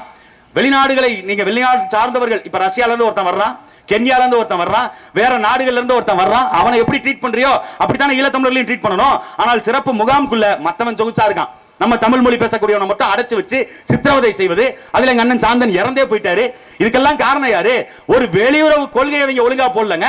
பக்கத்து நாடுகள்ல இருந்து, வேறு நாடுகள்ல இருந்து இங்கு வந்து ஒருவேளை தவறிழைத்தால் அவர்கள் நாட்டிற்கு எப்படி திருப்பி அனுப்புவது? ஒரு வெளியுறவு கொள்கை. 100 ஆண்டுகள் தொடப்போது இந்தியா விடுதலை ஆயிருச்சு, நாங்க இந்தியாவை மாத்திட்டோம் எல்லாம் பேசுறான். ஒரு வெளியுறவு கொள்கையை உருப்படியா போட தெரியாத நாடு இது. வெளியுறவு கொள்கையில தனியார் மயம், தாராளமயம், உலகமயம். தனியார் மயம், தாராளமயம்னா எதுக்கு? இது வர்த்தகம், ஒரு சந்தை, அவ்வளவுதான். இங்க இருக்கிற நம்ம எல்லாம் யாரு? ஒரு வர்த்தக பொருள், அவ்வளவுதான். அவன் எதை வேணாலும் தயாரிப்பான், கொண்டு வந்து இந்த நாட்டில் வித்துட்டு போயிடுவான். இதுதான் வெளிநாட்டு உறவு கொள்கையா? இந்த நாட்டுல நீ என்னத்தை உற்பத்தி செய்யற? இந்த நாட்டுல இருந்து வெளிநாடுகளுக்கு என்ன ஏற்றுமதி செய்யற? எதை பத்தி நம்ம ஆளுங்களுக்கு சிந்தனையே கிடையாதுல்ல. நமக்கு என்ன, தேர்தல் நேரம் வருது, யாரு மோடி வர்றாரா, சரி அவங்க பிஜேபி எவ்வளவு காசு கொடுக்குறாங்க, ஓட்டுக்கு 200 வாங்கிக்குவோம். அதிமுக எவ்வளவு கொடுக்குது, அவங்க ஓட்டுக்கு 500, அதையும் வாங்கிக்குவோம். திமுக வருது, திமுக 1000 ரூபாய் கொடுக்குது, வாங்கிக்குவோம். வீட்டுல எத்தனை ஓட்டு? 5 ஓட்டு. 2 திமுக போட்டு, 1 அதிமுக போட்டு, இன்னொன்னு பாஜகவுக்கு போட்டு. ஏன்னா எல்லார்ட்டையும் காசு வாங்கியிருக்கோம்ல. நம்ம ஆளுங்க இப்படி சமத்துவமா பாக்குறது. ஆனா இந்த காடு அங்க காணாம போகுது, மழை காணாம போகுது. மழையில நம்ம சொல்றோம்ல, இப்ப எதுக்கு எடுத்தாலும் நீங்க என்ன சொல்லுவீங்க, தண்ணி இல்லைன்னா அதுக்கு திமுக என்னப்பா பண்ணும், தண்ணி இல்லைன்னா அதிமுக என்ன பண்ணுவோம், மழை பெய்யலப்பா அப்படிம்பீங்கல்ல. அந்த மழை பெய்யாததுக்கு காரணம் யாரு? இந்த மலைமூலிகை மகாதேவங்கள் இருக்கிற மலையை பூரா உடைச்சு எடுத்துட்டு போயிட்டான். அதனாலதான் மழை பெய்ய மாட்டேங்குது. அப்ப இங்க மரங்களை நட்டு மழையை பெய்ய வைக்க முடியும், ஏரி குளங்களை தூர்வாரி இங்க நீரை சேமிக்க முடியும். அதுக்கு திட்டம் இருக்கா? அதுக்கு ஏதாவது புதிய திட்டங்களை இவர்கள் கொண்டு வர்றாங்களா? கொண்டு வர மாட்டான். காடுகளை பராமரிப்பதற்கு கருணாநிதி பிறந்தநாள் வந்துருச்சா, உடனே 95 லட்சம் மரக்கன்றுகளை நாங்க நட போறோம். எங்கேயாவது நடுறேன்பாங்க. ஆனால் இதுவரை நட்டு வளர்த்த மரம் எத்தனை? ஏதாவது 1 2 உங்களால காட்ட முடியுமா? அம்மையார் ஜெயலலிதாவுக்கு பிறந்தநாள் வந்துருச்சா, அதிமுக கிளம்பிரும். அவங்க ஆட்சியில இருந்தா 65 லட்சம் மரக்கன்றுகளை நாங்க நட போறோம். நடுறீங்க, எங்க வளர்க்கிற? யாரு வளர்ப்பா? மரங்களை நீங்கள் வெட்டுறீங்க. ஹைவேஸ் போடுறோம், நாங்க நெடுஞ்சாலை போட போறோம், சாலை விரிவாக்கம் பண்ண போறோம், மரங்களை வெட்டுறீங்க. நீதிமன்றம் உத்தரவு சொல்லி இருக்குதுங்க, நீங்கள் ஒரு மரத்தை வெட்டினால் இன்னொரு இடத்துல அந்த மரத்தை நட்டு வைத்து வளர்க்கணும்னு சொல்லி இருக்கு. அரசாங்கத்துக்கு கட்டுப்பாடு வச்சிருக்கு. இதுவரை அரசாங்கம் கடைபிடிக்குதா? மத்திய அரசோ மாநில அரசோ யாரும் கடைபிடிக்கிறது இல்ல. இங்க சாலை போட்டா வளர்ச்சி வந்துரும், சாலை போட்டா இங்க பொருளாதாரம் வந்துரும். நாங்க கேட்கிறோம், நீ இத்தனை வருஷமா சாலை போடுறீல்ல. இப்ப திண்டுக்கல்ல இருந்து கரூருக்கு இந்த ரோடு ஒண்ணு இருக்குது, அந்த பக்கம் பைபாஸ் ஒண்ணு. அதுக்கப்புறம் அதே போல நீங்க திருச்சிக்கு போறீங்கன்னா அங்கிட்டு ஒரு ரோடு இருக்குது, இங்கிட்டு ஒரு ரோடு இருக்குது. எல்லா சாலை வசதிகளும் இருக்குல்ல. நாட்டினுடைய பொருளாதாரம் எங்க இருக்கு? அன்னைக்கு கூலி வேலைக்கு போன எங்க அக்கா, அன்னைக்கு கூலி வேலைக்கு போன எங்க சித்தி, அன்னைக்கு கூலி வேலைக்கு போன எங்களுடைய பெரியம்மா இன்னைக்கும் கரூருக்கு டெக்ஸ் வேலைக்கு தானே போறாங்க. இன்ன வரைக்கும் டெக்ஸ் வேலைக்கு தானே போய் சம்பாதிக்க வேண்டியது இருக்கு. அப்ப என்ன மாற்றத்தை இங்க கொண்டு வந்திருக்க?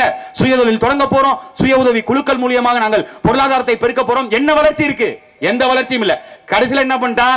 இல்லத்தரசிகளுக்கு 1000 ரூபாய் நாங்க கொடுக்கிறோம். அது முதல்ல தேர்தல் அறிக்கையில கொடுக்கும் பொழுது அனைத்து இல்லத்தரசிகளுக்கும் நாங்க ஆட்சிக்கு வந்துட்டா எல்லா இல்லத்தரசிகளுக்கும் 1000 ரூபாய் கொடுக்கிறோம், 1000 ரூபாய் கொடுத்துருவோம் அப்படின்னா 2.5 வருஷம் கழிச்சு தகுதி உள்ள இல்லத்தரசிகளை தேடி கண்டுபிடிச்சு அவங்களுக்கு மட்டும் 1000 ரூபாய். அதுல பத்திரிகையாளர் கேள்வி கேட்கிறாங்க, நீங்க எல்லாருக்கும் கொடுக்கறேன்னு சொல்லி தானே சொன்னீங்க, இன்னைக்கு என்ன நீங்க தகுதி பாக்குறீங்க அப்படின்னு கேட்கும் பொழுது திமுகவினுடைய அமைப்பு செயலாளர் திருவாளர் ஐயா RS பாரதி அவர்கள் சொல்றாரு, என்னுடைய மனைவியோ எடப்பாடி பழனிசாமியுடைய மனைவியோ அந்த 1000 ரூபாயை கொடுத்தால் எங்கள் அந்தஸ்துக்கு இழுக்கு ஏற்படும், எங்களுக்கு அது கேவலம்னு நினைப்பாங்க, அதனால நாங்க தகுதி பார்த்து கொடுக்கிறோம்னு RS பாரதி சொல்றாரு. தமிழ்நாட்டில் எத்தனையோ வேட்டி கட்டிய பெருமக்கள் இருக்கிறோம்.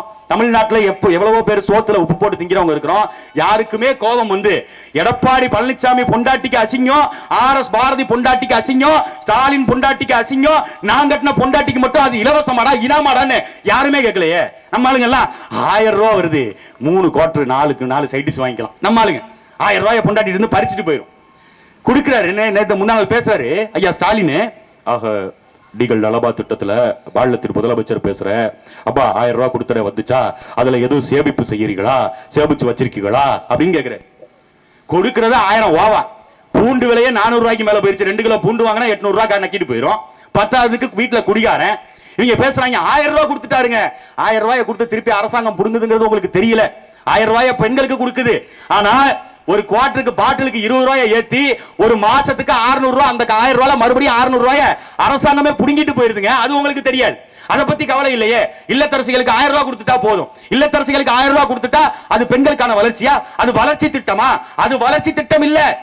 இங்கு கல்லூரிகள்ல பள்ளிகள்ல சீரமைக்கிறதுக்கு, கல்வி நிலையங்களை சீரமைக்கிறதுக்கு, கல்வி நிலையத்தில் கக்கூஸ் கட்டுறதுக்கு, அல்லது மருத்துவமனையை சீரமைக்கிறதுக்கு, மருத்துவமனை தரத்தை மேம்படுத்துவதற்கு, இங்கு பொருளாதார சிக்கல் வரும் பொழுது, இந்த நாட்டில் பஞ்சம் வரும் பொழுது, வறுமை வரும் பொழுது, இங்க இருக்கிற இல்லத்தரசிகள் அரசாங்க திட்ட காசு இல்லைன்னு கேட்கும் பொழுது இல்லத்தரசிகள் என்னைக்கு 2000 ரூபாயை தூக்கி கொடுக்கறாங்களோ அரசுக்கு, அதுதான் பெண்களின் வளர்ச்சி.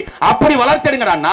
நாங்க 1000 ரூபாய் கொடுத்துட்டோம். இப்ப மோடி அறிவிச்சிருக்காரு, பெண்கள் தினத்தை முன்னிட்டு நாங்க கேஸுக்கு மானியம் 100 ரூபாய் கொடுக்க போறோம், 100 ரூபாய் சிலிண்டர் விலையை குறைக்க போறோம்.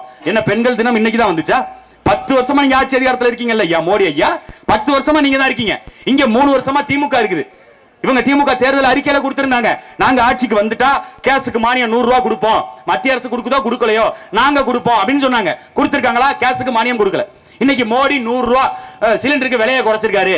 நீங்க நல்லா எழுதி வச்சுக்கங்க, எழுதி வச்சுக்கங்க. இன்னைக்கு 100 ரூபாய் திருவாளர் ஐயா மோடி அவர்கள் குறைச்சிருக்காருல, திருப்பி மறுபடியும் ஒருவேளை பாஜக ஆட்சிக்கு வந்துச்சுன்னா, மத்தியில பாஜக ஆட்சி அமைஞ்சிச்சுன்னா சிலிண்டருக்கு 500 ரூபாய் விலையை ஏத்துவான். ஏன்னா கொடுத்த காசை அங்க இருந்து தான் பறிக்க முடியும். பெட்ரோல் டீசல் விலைக்கு விளக்கம் கொடுத்தாங்கல்ல, இதை ஏன் இவர்கள் சரி செய்யல? இல்ல எல்லாத்தையும் விட்டுருங்க. வளர்ச்சி திட்டம், வெளிநாட்டில் இருக்கிற முதலாளி வந்து இங்க வேலை வாய்ப்பு கொடுக்குறான்ல, யாருக்கு கொடுக்குறான்? ஐயா மோடி சொன்னாரு 2014 நான் ஆட்சிக்கு வந்துட்டா 2 லட்சம் கோடிக்கு நான் 2 லட்சம் கோடி இளைஞர்களுக்கு வேலை வாய்ப்பை கொடுப்பேன். அதுக்கு இப்ப திமுக காரங்க எல்லாம் ரோடு முழுக்க வடையை தூக்கி கொடுத்துட்டு இருக்காங்க. மோடி சுட்ட வடைன்னு வடையை தூக்கி கொடுக்குறாங்க. அதே மாதிரி பாஜக தெரியுமா செய்யுது? திமுகவில் ஆளக்கூடிய ஐயா மாநிலத்தின் முதலமைச்சர் மு க ஸ்டாலின் ஆட்சிக்கு வந்தா 20 லட்சம் இளைஞர்களுக்கு வேலை வாய்ப்பு கொடுப்பேன்னு சொன்னாரு. அவர் வாழைப்பழம் கொடுத்துட்டாருங்க, இவங்க வாழைப்பழம் கொடுத்துட்டு இருக்காங்க. இப்ப நம்ம என்ன பண்ணணும்? எல்லாரும் அல்வாவை எடுத்துக்கிட்டு இவங்க 2 பேரும் சேர்ந்து எல்லா மக்களுக்கும் அல்வா கொடுத்துட்டாங்க, ஒட்டுமொத்தமா யாருக்கும் வேலை வாய்ப்பு கொடுக்கலங்க, நம்ம தெருவா போக வேண்டியதான். அல்வா கொடுத்துட்டா 2 பேரும் சேர்ந்து எத்தனை இளைஞர்களுக்கு வேலை வாய்ப்பு? யாருக்கும் இல்ல. வேடசந்தூர் நகரம் முழுக்க வட இந்திய, இந்த பக்கம் டிஎன்பிஎல் அங்க போய் பாருங்க, புகழூர்ல வட இந்திய வந்து இறங்கிட்டான். கரூர் நகரத்துக்குள்ள முழுக்க வட இந்திய, கோயம்புத்தூர்ல வட இந்திய, ஈரோடு வட இந்திய, திருப்பூர் வட இந்திய, எல்லா துறைகளிலும் வட இந்தியர்கள். நாங்க என்ன நினைச்சோம்? நாட்டினுடைய பிரதமர் ஐயா மோடி அவர்கள் 2 கோடி இளைஞர்களுக்கு வேலை வாய்ப்பை கொடுப்பாருன்னா புதிய புதிய நிறுவனங்களை தொடங்கி புதிய புதிய தொழிற்சாலைகளை அமைத்து அதுல கொடுப்பாரு. அது உத்தரப்பிரதேசல தான் கொண்டு வருவார்னு நினைச்சேன். ஆனா அப்படி இல்ல. உத்தரப்பிரதேசல இருக்கிறவனை கூட்டிக்கிட்டு வந்து தமிழ்நாட்டில் வேலை கொடுக்கிறாரு. தமிழ்நாட்டில் இருக்கிற மக்களுடைய வேலை வாய்ப்பை பறித்து அதை கொண்டு போய் வட மாநிலத்துக்கு கொடுக்கிறான். இங்க இருக்கிற கம்யூனிஸ்ட் பேசுறாங்க, பாட்டாளி வர்க்கத்தை இழிவுபடுத்துகிறார்கள், பாட்டாளி வர்க்கத்தை இப்படி வந்து அசிங்கப்படுத்துறாங்க, வடமாநில தொழிலாளர்களை இழிவு செய்கின்றார்கள். வடமாநில தொழிலாளர் என்ன மசுக்கடா இங்க வர்றான்? அவன் மாநிலத்துல அவனுடைய வளர்ச்சி திட்டம் இருக்குல்ல, அவன் தான் மோடியை நம்பி ஓட்டி போட்டான்ல, அவன் தான் மோடியை வந்து பெரிய பின்பம்னு நினைக்கிறான்ல. அங்க இருக்கிற அந்த ஒனிடா மண்டை, அவன் பேர் என்ன, உத்தரப்பிரதேசல யோகி ஆதித்யநாத், ஒனிடா மண்டை, முன்னாடி எல்லாம் ஒனிடாக்கு விளம்பரம் வரும் பாருங்க, ஒனிடா டிவிக்கு மொட்டை மண்டை ஒருத்தன் வருவான்ல, அவன மாதிரி அச்சஸா அப்படியே இருப்பான். அவன் பெரிய தியாகிங்கிறாங்கல்ல, உத்தரப்பிரதேச ராமர் கோயில் கட்டிட்டாங்கல்ல, அவனுக்கு அங்க வேலை இருக்குமே, ஏன் இங்க வர்றான்? எதுக்கு? பானிபூரி விக்கிறதுக்கு, சொற்று விக்கிறதுக்கு. இங்க மற்ற வேலை வாய்ப்புகள் எல்லா துறையிலும் வந்து இறங்கிட்டான். இதுக்கு இன்னர் லைன் பர்மிட் மிசோரம்ல இருக்குது, நாகாலாந்துல இருக்குது, இந்தியாக்குள்ள இருக்கிற மாநிலங்கள் தான். அந்த மாநிலங்கள்ல இன்னர் லைன் பர்மிட் ஒன்னு வச்சிருக்கான். எங்க இருந்து வர்ற, எதுக்கு வர்ற, எத்தனை நாள் வேலை செய்வ, எங்க வேலை செய்ய போற, எங்க தங்க போற, என்னைக்கு நீ இங்க இருந்து திருப்பி போவ, இனி இங்க இருக்கிற நாட்களை உனக்கு சோறு போட போறது யாரு, உனக்கு சம்பளம் கொடுக்கிற முதலாளி யாரு, எல்லா டீடைலையும் வாங்கிட்டு இன்னர் லைன் பர்மிட். ஆனால் இங்க எவன் வேணாலும் வரலாம், தெருவுக்குள்ள எவன் வேணாலும் வருவான், எவன் வேணாலும் நம்ம வீட்டு வாசல்ல வந்து கதவை தட்டுவான். இந்த வட இந்திய தொழிலாளர்களால எங்களுடைய வாழ்க்கை பறிபோகுது. இங்க இருக்கிற இளைஞருடைய வேலை வாய்ப்புகள் பறிபோகுது, இங்க இருக்கிற சித்தால் கொத்தனாருடைய வேலை பறிபோகுது, இங்க இருக்கிற பெயிண்டர்களோட வேலை பறிபோகுது, இங்க இருக்கிற அன்னாடங்காட்சிகள் அத்தனை பேரோட வேலையும் அவன் பறிச்சு போயிட்டு இருக்கான். ஒரு நாளைக்கு நீங்க ஒண்ணு இல்லைங்க, தமிழ்நாட்டுக்குள்ள 1 கோடி பேர் இருக்கான். ஒரு நாளைக்கு ஒருத்தனுக்கு 300 ரூபாய் சம்பளம்னு வைங்க, 300 கோடி ரூபாய் வருவாயை உத்தரப்பிரதேச அரசாங்கத்துக்கு தமிழ்நாடு அரசாங்கம் கொடுத்துக்கிட்டு இருக்கு. இது எவ்வளவு பெரிய இழப்பு! இந்த 300 கோடி ரூபாய் இருந்தால் தமிழ்நாட்டு மக்கள் நல்லா இருப்பான்ல, இங்க வேலை வாய்ப்பு இங்க கிடைச்சதுன்னா, அவனுக்கு கிடைச்சதுன்னா அவன் குடும்பத்தை பாதுகாப்பான்ல, அரசாங்கம் 1000 ரூபாய் கொடுக்க வேண்டிய அவசியம் இருந்திருக்காதுல்ல. இப்படி எண்ணற்ற சிக்கல்கள் இங்க நடக்குது. எதை பத்தியும் யாருக்கும் கவலை இல்லை, யாருமே இதை பேசவும் மாட்டான். இதை பாராளுமன்றத்தில் பேசுவதற்கு யாராவது ஒருவர் ஆண்மையோடு போய் பேசுவதற்கு, ஏன் நீங்கள் வேலை வாய்ப்பை உத்தரப்பிரதேசத்தில் உருவாக்கல கேட்கறதுக்கு யாருக்காவது துப்பு இருக்கா? கேட்க மாட்டான். இவங்க என்னன்னா இங்க உட்கார்ந்துகிட்டு அவங்கள திமுக வந்து காங்கிரஸ் பிஜேபியை குறை சொல்லும், நாங்க நிதி கேட்டோம் கொடுக்கல. இதே பாராளுமன்ற உறுப்பினர்கள்ட்ட கேட்கிறோம். இங்க மிக்ஸாம் புயல் வந்துச்சு, சென்னை பாதிக்கப்பட்டுச்சு, தூத்துக்குடி மாவட்டம், கன்னியாகுமரி மாவட்டம், திருநெல்வேலி மாவட்டம், தென்காசி மாவட்டம் ஒட்டுமொத்தமா பாதிப்புக்குள்ளாச்சு. கிட்டத்தட்ட 5000 கோடிக்கு மேல இழப்பீடு, அது எங்க மக்களுக்கு இழப்பீடு ஏற்பட்டுச்சு.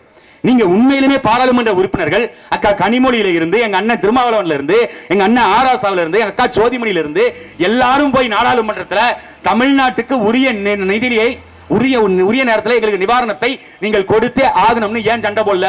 நீங்கள் பாராளுமன்றத்தை ஏன் முற்றுகையிடல? மற்றதுக்கெல்லாம் பாராளுமன்றத்தை முற்றுகையிடுறீங்கல்ல, சிஏ சட்டம்னா போய் முற்றுகையிடுறீங்க, என்ஐஏ சட்டம்னா முற்றுகையிடுறீங்க. இப்படி முற்றுகையிடுறவங்க நிதி வேணும்னு ஏன் போடல? ஏன் அங்க போய் சண்டை போடல? வாய் திறந்து பேச மாட்டான். பாராளுமன்றத்தில் அங்க பேசுறது இல்ல, இங்க வந்துட்டு இங்க இருந்து கடிதம், யார் மாநிலத்தின் முதலமைச்சர் கடிதம் எழுதுவார், அம்மையார் நிர்மலா சீதாராமனுக்கும் நாட்டினுடைய பிரதமர் ஐயா மோடிக்கும். தமிழ்நாட்டில் வெள்ள பாதிப்புகள் அதிகமாயிருச்சு. அதே நிர்மலா சீதாராமன் இங்க தூத்துக்குடிக்கு வந்தாங்கல்ல, ஆய்வு செய்ய வந்தாங்கல்ல, 2 நாள் இருந்தாங்கல்ல, கூட மனோ தங்கராஜ் உங்களுடைய அமைச்சர், ஆவின் பால் உற்பத்தி துறை அமைச்சர் இருந்தார்ல, அங்கதானே இருந்தாரு. ஒரு வார்த்தை நிர்மலா சீதாராமன், இங்க பாருங்க இவ்வளவு சேதம் ஏற்பட்டிருக்குங்க, ஒரு 10,000 கோடியை போட்டு விடுங்க அப்படின்னு கேட்கலாம்ல. இங்க கேட்க மாட்டாங்க. ஆய்வுக்குழு இங்க இருந்து அங்க போயிருமா, அப்புறம் கடிதம் எழுதுவேன். இதுல ஐயா மு க ஸ்டாலின் அடிக்கடி பேசுவார். பிரதமர் வந்து எதா இருந்தாலும் என்கிட்ட பேசுவாருங்க, போன்ல கேட்பாருங்க. எப்படி தெரியும்ல, சீனாவுக்கும் இந்தியாவுக்கும் போர் மூடுற சூழல் வரும் பொழுது நாட்டினுடைய பிரதமர் ஐயா மோடி ஐயா முதல்வர் மு க ஸ்டாலினுக்கு போன் பண்ணி இந்த சிக்கலை எப்படி சரி செய்யறதுன்னு கேட்டாராம். அவர் என்னமோ ரஷ்ய புரட்சியாளர் ஸ்டாலின் மாதிரியும், அவர் என்னமோ பல போர்களை பார்த்த மாதிரியும், இந்த ஸ்டாலின் ஐடியா கேட்டு மோடி சீனாவை விரட்ட போறது மாதிரியும் ரெண்டு பேரும் போன்ல பேசிக்கிட்டாங்களாம். இவருக்கு தமிழே பாதி தெரியாது. தமிழை பார்த்து படிக்கும் போதே ஸ்பெல்லிங் மிஸ்டேக் கூட படிப்பாரு நம்ம மாநிலத்தின் முதலமைச்சர் ஐயா மு.க. ஸ்டாலின். பூனை மேல மதில்னு சொல்ல தெரியாம மதில் மேல் பூனையும் பாரு, மதில் மேல் பூனை சொல்ல தெரியாம பூனை மேல மதிலும் பாரு. லாரியில தண்ணியை வந்து லாரியில ஏத்திட்டு போறாங்கன்னு சொல்ல தெரியாம தண்ணி மேல லாரியை ஏத்திட்டு போறாங்கன்னு சொல்றவர். 86-9 எவ்வளவுன்னு தெரியாது. தமிழ்ல பேசும்பொழுது பல சிக்கல்கள். கல்வி நிலையங்கள்ல கல்வியை கற்பிக்கிறாங்கன்னு சொல்றது போல கற்பழிக்கிறாங்கன்னு ஒரு தடவை படிச்சு விட்டாரு. அப்படிப்பட்ட மாநிலத்தின் முதலமைச்சர். இவருக்கு தமிழை தவிர எதுவும் தெரியாது, அவருக்கு ஹிந்தியை தவிர தமிழ் தெரியாது, அவருக்கு தெரிஞ்ச தமிழ்லாம் வான்கோம், அதை தாண்டி அவருக்கு எந்த தமிழும் தெரியாது. அப்படி ரெண்டு பேரும் என்ன ரகசியம் பேசியிருப்பாங்க? சரி, அடிக்கடி அப்படி முதலமைச்சரும் மோடியும் பேசிக்கிறாங்கல்ல, ரெண்டு பேரும் அடிக்கடி போன்ல பேசிக்கிறீங்கல்ல, அந்த மோடி கிட்ட கூப்பிட்டு, ஐயா நீங்க தூத்துக்குடியில இந்த மாதிரி வெள்ள பாதிப்பு ஆயிடுச்சுங்க ஐயா, இந்த மாதிரி சென்னையில முழுக்க பாதிக்கப்பட்டவங்க மிக்ஸாம் புயலால, அதனால ஒரு 50,000 கோடி அப்படி காசு அப்படி தட்டி விடுங்க அப்படின்னு கூப்பிட்டு கோரிக்கை வைக்க வேண்டியதான மாநிலத்தின் முதலமைச்சர். எதுக்கு கடிதம்? இமெயில் இருக்குது. இன்னைக்கு எவ்வளவோ டெக்னாலஜி வளர்ந்துருச்சு, ஆனாலும் கடிதம். கருணாநிதி காலத்துல இருந்து கடிதம் எழுதுறாங்க, இன்னும் எழுதிக்கிட்டே தான் இருக்காங்க. ஆனால் இந்த மக்களுக்கு தீர்வு நாடாளுமன்றத்தில் போய் பேச வேண்டிய பிரச்சனை குறித்து பேசணும்ல. இந்திய எல்லையில் இருக்கிற கச்சத்தீவை மீட்போம். எப்ப கொடுத்தீங்க? 1979. 79 கொடுத்த அந்த கச்சத்தீவை இன்று வரை ஏன் மீட்கல? ஆனா ஒவ்வொரு தேர்தல் அறிக்கையிலையும் வரும் திமுக தேர்தல் அறிக்கையில, நாங்கள் நாடாளுமன்றத்துக்குள்ள போனா கச்சத்தீவை மீட்போம். கச்சத்தீவை எப்படி மீட்ப? யாருடைய சொத்து? முதல்ல எடுத்து கொடுத்ததே தப்பு. அத பேசணும்ல நாடாளுமன்றத்துல. கச்சத்தீவு எங்கள் சேதுபதி பாட்டன் மன்னனுடைய சொத்து. அதை தூக்கி நீ யாருக்கோ ஒருத்தருக்கு பிறந்த நாள் கொடுத்துட்டு போயிருவே. எங்களுடைய மீனவன் 800க்கும் மேற்பட்டவன் செத்து போயிருக்கான். இந்த மீனவனுக்கு யாரா பதில் சொல்றது? கேட்கறது உண்டா? கடந்த 2 வாரத்துக்கு முன்னாடி கைது செய்யப்பட்டு 8 ஆண்டுகள் சிறை வைக்கப்பட்டிருக்கான் 2 மீனவன். 11 பேரை கைது பண்ணி 2 பேரை கொண்டு போய் சிறைப்படுத்தி இருக்கான். அவர்களுடைய வாழ்க்கை, அந்த மீனவர்களுடைய வாழ்வியல் குறித்து யாராவது பேசியது உண்டா நாடாளுமன்றத்தில்? மீனவர்களுக்கு நடக்கிற சிக்கல், இங்க மீன் அதிக விலைக்கு விற்குதுன்னு பேசுவான், எல்லாம் வாய்க்கு வக்கனையா பேசுவான். நல்ல சிலேபி மீன் வேணும், கெண்ட மீன் வேணும், கெளுத்தி மீன் வேணும், வாங்கி நல்ல வாய்க்கு ருசியா சமைச்சு இங்க திம்பான். ஆனா அந்த மீனவர்கள் பிரச்சனை குறித்து என்னைக்காவது நாடாளுமன்றத்தில் பேசியிருக்கானா? கடல் எல்லை தாண்டி போறாங்கன்னா கடல்ல எப்படா நீ எல்லையை கண்டுபிடிப்ப? இங்க ரோட்ல நீ கோடு போட்டிருப்ப, இதை தாண்டி போக கூடாது, சரி பார்டரை தாண்டக்கூடாது, பேசலாம். மாவட்ட எல்லைன்னு ஒன்று வச்சிருப்ப, காவல்துறைக்கு ஒரு எல்லை வச்சிருப்ப. இங்க நிலப்பரப்புக்குள்ள எல்லையை தீர்மானிக்க முடியும், கடலுக்குள்ள எப்படா நீ எல்லையை தீர்மானிப்ப? சரி, கடல் எல்லையை தாண்டி போறான்ல. இந்தியாவுல வச்சிருக்கிறோங்க நாங்க 2வது பெரிய நேவி, உலகத்தின் 2வது பெரிய கப்பற்படையை வச்சிருக்கோம் அப்படின்னு பேசல. அந்த கப்பற்படை என்ன கடல் முட்டாய் திங்க போச்சா? அவன் போய் அங்க நிக்க வேண்டியதானே? எல்லையில நின்று இந்த மீனவர்கள் இங்க தாண்டி போவாதீங்க, தடுத்து நிறுத்த வேண்டிய இந்தியன் கோஸ்டல் கார்டு. அவன் எங்க போறான்? அப்ப அதெல்லாம் யாரும் பேச மாட்டாங்க. நாடாளுமன்றத்தில் பேசலாங்களா? இந்தியன் கோஸ்டல் கார்டு எங்க போச்சு? நீங்கள் தமிழ்நாட்டுக்கு தனியா ஒரு சிறப்பு காவல் படையை நாங்க உருவாக்குவோம், அதில் மீனவர்களே நாங்க போடுவோம், அவங்களுக்கு கைது ஆயுதம் கொடுப்போம். எவனாவது பேசுவானா? பேச மாட்டான். நாங்க சொல்றோம்ல, நாங்க வந்தா நெய்தல் படையை கட்டுவோம், மீனவரை வச்சு அந்த படையை கட்டுவோம், அவங்க கையில துப்பாக்கியை கொடுப்போம். எவனாவது சிங்களவனை தொட்டா சுர்ரா, அதுக்கப்புறம் வர்ற பிரச்சனை அப்புறம் பேசுவோம். நாங்க சொல்றோம்ல, நாடாளுமன்றத்தில் பேசுவதற்கு அக்கா ஜோதிமணி பேசுமா? இதை போய் பேச மாட்டாங்க. அப்படியே மீறி பேசினா என்ன ஆகும்? இவர்கள் இந்திய இறையாண்மைக்கு எதிராக பேசிவிட்டார்கள். இவர்கள் நட்பு நாடுகளோடு பகையை வளர்க்கும் விதமாக, இந்தியாவுக்கு இழுக்கும் வரும் விதமாக இவர்கள் பேசிவிட்டார்கள். அக்கா ஜோதிமணி மீது நடவடிக்கை பாயும். இப்ப அதே நடவடிக்கை நீ எங்க மேல பாச்சு? அப்ப அவன் சுட்டு கொல்லும் போது நம்ம முட்டைக்கு மயிர் பிடிக்கிறது வாழ்ந்து கேள்றான்னு கேட்போம். கேட்கணும்ல. அதே மாதிரி இங்க காவிரி பிரச்சனைக்கு கர்நாடகாவில் பேசுவாங்களா? நாடாளுமன்றத்தில் பேசுறதுக்கு இவர்களுக்கு துணிவு இருக்கா? கர்நாடகாரன் தண்ணியை கொடுத்து தான் ஆகணும். உலக நதி சட்டம் சொல்லுதுங்க, உலக நதிகளின் சட்டம். ஒரு நதி எந்த மாநிலத்துக்குள் எந்த நிலப்பரப்புக்குள் அதிகமாக பாய்கிறதோ அவர்களுக்கு தான் அந்த நதியில் முழு உரிமையும் சொல்லுது. முல்லை பெரியாறு நம்ம மாநிலத்தில் தான் அதிகமாக ஓடுது. இங்கதான் அதிகமான நீர்வீழ்ச்சிகள், இங்கதான் அதிகப்படியான நீர்பிடிப்பு பகுதிகள் இருக்கு. அதே மாதிரி தான் காவேரியும் தமிழ்நாட்டில் தான் அதிகமா ஓடுது. வெறும் 40 கிலோமீட்டர் அவனுக்கு ஓடுது. அவன் 40 கிலோமீட்டர்ல 4 அணையை கட்டி வச்சிருக்கான். ஆனா இங்க தமிழ்நாட்டில் 3 துணையை கட்டிக்குவான், ஆனா அணையை கட்ட மாட்டான். அணையை கட்டினா அவங்களுக்கு சிக்கல் வந்துடும். இங்க தண்ணி நின்னுச்சுன்னா விவசாயம் பண்ணிடுவான். ஆத்து மணல அள்ள முடியாது. விவசாயம் செழிச்சதுன்னா விவசாயிகள் நிலத்தை விட்டு போக மாட்டான். மீத்தேன் ஹைட்ரோ கார்பன் எடுக்க முடியாது. இங்க விவசாய நிலங்களை விட்டு விவசாயிகள் வெளியே போலனா கெயில் எரிவாயு குழாய்களை பதிக்க முடியாது. விவசாய நிலங்களை விட்டு விவசாயிகள் வெளியே போலனா நியூட்ரினோ ஆய்வு செய்ய முடியாது. காடுகளை விட்டு காட்டுவாசிகள் வெளியேறலனா காடுகளை தனியாருக்கு விற்க முடியாது. மலையை தனியா உடைச்சு தனியார்களுக்கு விற்க முடியாது. இப்படி ஒரு அரசாங்கம் சிந்திக்கிற அரசாங்கத்தை, ஒரு கேடுகட்ட அரசாங்கத்தை 75 ஆண்டு காலமாக நம்ம தேர்ந்தெடுத்து அதிகாரத்துக்கு அனுப்பியிருக்கோம். அது எல்லாம் ஒண்ணுதான். திமுக அதிமுக 2 ஒண்ணுதான், பாஜக காங்கிரஸ் 2 ஒண்ணுதான். 2 பேருக்கும் மாற்று கொள்கை என்ன இருக்கு? பாஜக சாதியை வைத்து மதத்தை வைத்து அரசியல் செய்யறாங்க, காங்கிரஸ் அதேதான். ஒண்ணு இல்ல, பிஜேபி காரன் சத்தமா சொல்லுவான் ஜெய் ஸ்ரீராமுமா, ஜெய் ஸ்ரீராம் அவன் சத்தமா சொல்லுவான் we are all ஹிந்துஸ்மா. காங்கிரஸ் ஐயா ராகுல் காந்தி நானும் கவுல் பாப்பா தாங்க, நானும் ஹிந்து தாங்க அப்படின்னு அவர் சாப்பிட்டா இந்துத்துவா பேசுவார். 2 பேருக்கு என்ன மாற்று? இங்க திமுக கனிமவள கொள்ளையில 2 பேருக்கும் ஒண்ணுதான், ஆற்று மணல் கொள்ளையில 2 பேருக்கும் ஒண்ணுதான், இங்க மலையை உடைச்சு விக்கிறதுல 2 பேருக்கும் ஒண்ணுதான், கொள்கை எல்லாம் ஒண்ணுதான். இந்த மக்கள் ஏமாளிகளாக இருக்கிறாங்க. தேர்தல் நேரங்கள்ல 1000 ரூபாய் கொடுத்துட்டா ஓட்டு போட்டுருவாங்க, 500 ரூபாய் கொடுத்துட்டா ஓட்டு போட்டுருவான், நம்ம சித்தப்ப நிக்கிறான், நம்ம பெரிய நிக்கிறான் அப்படின்ட்டு வாக்குகளை அள்ளி கொடுத்துருவாங்க. சரி, வாக்குகளை கொடுத்தீங்கல்ல, என்ன மாற்றம் வந்துச்சு? கரூர் நாடாளுமன்ற தொகுதிக்குன்னு வேலை வாய்ப்பை மேம்படுத்துவதற்கு தனி ஒரு சிறப்பு திட்டம் அக்கா ஜோதிமணி போட்டாங்களா? இல்ல. நாடாளுமன்ற அவை நடவடிக்கைகளை இளைஞர்களுக்கு கொண்டு போய் சேர்க்கிறோம்னு ஒரு திட்டம் அக்கா ஜோதிமணி போட்டாங்க. அவங்க போட்டோல தான் பெரிய கலவரமே வந்துச்சு. புதிய நாடாளுமன்ற கட்டடம் போட்டாங்கல்ல, அதுல பார்வையாளரா வந்தவன் அங்க உள்ள கலர் பொடியை தூக்கி அடிச்சுட்டு போயிட்டான். அது நாட்டின் பாதுகாப்புக்கு அச்சுறுத்தல் ஆயிருச்சு அப்படின்னு இவங்களே திருப்பி பேசுவாங்க. நாடாளுமன்ற உறுப்பினராக இங்கு எத்தனை ஏரிகள் இருக்கு, எத்தனை குளங்கள் இருக்கு, இங்க இருக்கிற மக்களுக்கு நீர்பிடிப்பு வசதிகள் என்ன இருக்கு, அவர்களுக்கு நீரை கொண்டு போய் சேர்ப்பதற்கு என்ன வசதி, அதை ஏற்படுத்துவதற்கு அல்லது அதை தூர்வாருவதற்கு, அதை பராமரிப்பதற்கு மத்திய அரசாங்கத்திலிருந்து எவ்வளவு நிதி வாங்குறது, இங்க அரசு பள்ளிக்கூடங்கள் எத்தனை இருக்குது, இங்கு மின்சார நிலையங்கள் எத்தனை இருக்குது, அந்த மின்சார நிலையங்களை சரிபார்ப்பதற்கு, சரி செய்வதற்கு, பராமரிப்பதற்கு எவ்வளவு தொகை தேவைப்படுது, அதை திட்டமிட்டு மத்திய அரசு பெறுவது, இங்க இருக்கிற சாலைகளுடைய தரம், அதனுடைய வசதி, அதை மேம்படுத்துவதற்கு, அதை பராமரிப்பதற்கு எவ்வளவு தொகை தேவை, புதிய சாலைகள் போடணும்னா எந்த பகுதிகளுக்கு போடணும், கிராமப்புற உட்கட்டமைப்பு சாலைகளை வலுப்படுத்துவதற்கு எவ்வளவு தொகை வேணும், இதெல்லாம் நாடாளுமன்றத்தில் பேசும். வேலை வாய்ப்புகளை உருவாக்குவதற்கு புதிய தொழிற்சாலைகள் வளமும் நிலமும் சார்ந்த தொழிற்சாலைகளா இருக்கணும். இங்க இருக்கிற மலையை உடைச்சு, இங்க இருக்கிற காற்றுக்கு மாசை ஏற்படுத்தி, நிலத்துக்கு மாசை ஏற்படுத்தி, நீருக்கு மாசை ஏற்படுத்தி, அப்படிப்பட்ட தொழிற்சாலைகளாக இல்லாம தூய்மையான தொழிற்சாலைகளாக சுற்றுச்சூழல் சுகாதாரத்திற்கு எந்த கேடும் இல்லாத ஒரு தொழிற்சாலையை கொண்டு வருவதற்கு புதிய திட்டங்கள். இது குறித்து நாடாளுமன்றத்தில் என்னைக்காவது பேசணும்ல, இதெல்லாம் யாரும் பேசுறது இல்ல. இதை பேசுவதற்காகத்தான் எங்கள் ஐயா மருத்துவர் கருப்பையா அவர்களை நாடாளுமன்றத்துக்கு அனுப்புங்கன்னு நாங்க உங்க இடத்துல கோரிக்கை வைக்கிறோம். நீங்க நினைக்கலாம் இவர் ஐயா போய் அங்க என்ன பண்ண முடியும்னு. நான் உண்மையிலுமே சொல்றேங்க, நிறைய பேருக்கு அங்க முதுகெலும்பு இல்ல. முதுகெலும்பை சரி செய்வதற்கு ஒரு சரியான ஆர்த்தோ டாக்டர் நாடாளுமன்றத்துக்கு தேவைப்படுறாரு. அதனால ஆர்த்தோ டாக்டர் தான் அவரு. எலும்பு மூட்டு அறுவை சிகிச்சை செய்யறவரு. எவனுக்காவது ரொம்ப குசும்பா இருந்துச்சு, கை நீட்டானா எலும்பை உடைக்கிறதுக்கும் குறுகி இருக்கிற முதுகெலும்பை சரி செய்வதற்கும் மருத்துவர் அவர் அனுப்புங்க. ஐயா கருப்பையா அனுப்புங்க. தயவு செய்து நீங்க நாடாளுமன்றத்துக்கு அனுப்புங்க. உங்களுக்கான பிரச்சனைகளை நாங்க தீர்த்து வைப்போம். நீங்க அதிகாரத்துல இல்ல, நீங்க எப்படி நீங்க அங்க போய் பேச முடியும்? அங்க பேசுகின்ற திமுகவையே அவங்க வந்து இது பண்றாங்க, அங்க பேசுற அதிமுகவையே அவங்க வந்து தகுதி நீக்கம் செய்யறாங்க, அங்க பேசுகின்ற காங்கிரஸே வந்து அவங்க தகுதி நீக்கம் செய்யறாங்க அப்படின்னு நீங்க நினைக்கலாம். இவங்களுக்கு எதிர்த்து பேச தெரியாது. திமுக அதிமுகவுக்கோ காங்கிரசுக்கோ எதிர்த்து பேச தெரியாது. பாஜக நாடாளுமன்றத்தில் நம் உரிமைகள் குறித்து இதுவரை பேசியது இல்லை, இனிமேலும் பேச போது இல்ல. நீங்க பாஜகவில் யார வேட்பாளர் நிறுத்தினாலும் அண்ணாமலை கூட நிக்கிறதுக்கு வாய்ப்பு இருக்கு. அண்ணாமலையை முதல்ல மோடி மதிப்பாரா? அண்ணாமலைக்கு முதல்ல பிஜேபியில என்ன வேலை? இந்த அண்ணாமலை தான் சொன்னாரு, கர்நாடகா மாநிலத்தில் காவல்துறை அதிகாரியா ஐபிஎஸ் இருக்கும் பொழுது இதே அண்ணாமலை சொன்னார், காவிரி நோடில்லா, கர்நாடகா நோடில்லா, தமிழ்நாடு நோடில்லா, till death I am proud Kannadiga. அங்க பேசினா ப்ரௌட் கன்னடிகான்னு பேசுறது, இங்க வந்தா நான் ஆடு மாடு மேய்க்கிற சாதாரண தமிழங்க, நான் இங்க இருந்து வந்தவங்க, உங்கள்ல இருந்து வந்தவங்க, இங்க வந்து நடிக்கிறது.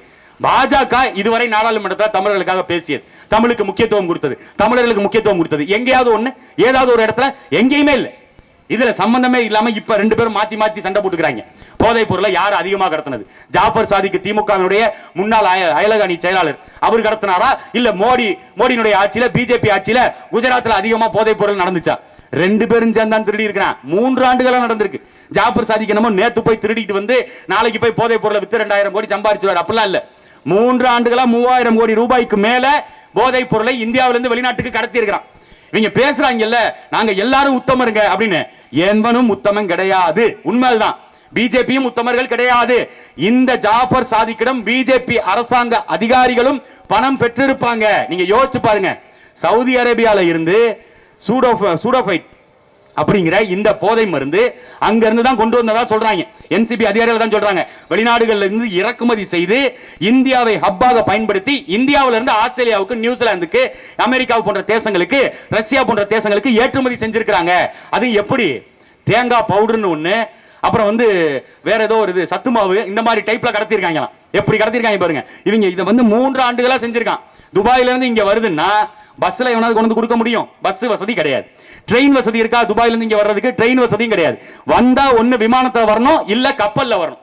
ரெண்டுமே சுங்கவரி அதிகாரிகள் சோதனைக்கு உட்படுத்துவாங்க. சுங்கவரி அதிகாரிகள் அங்க இருப்பாங்க.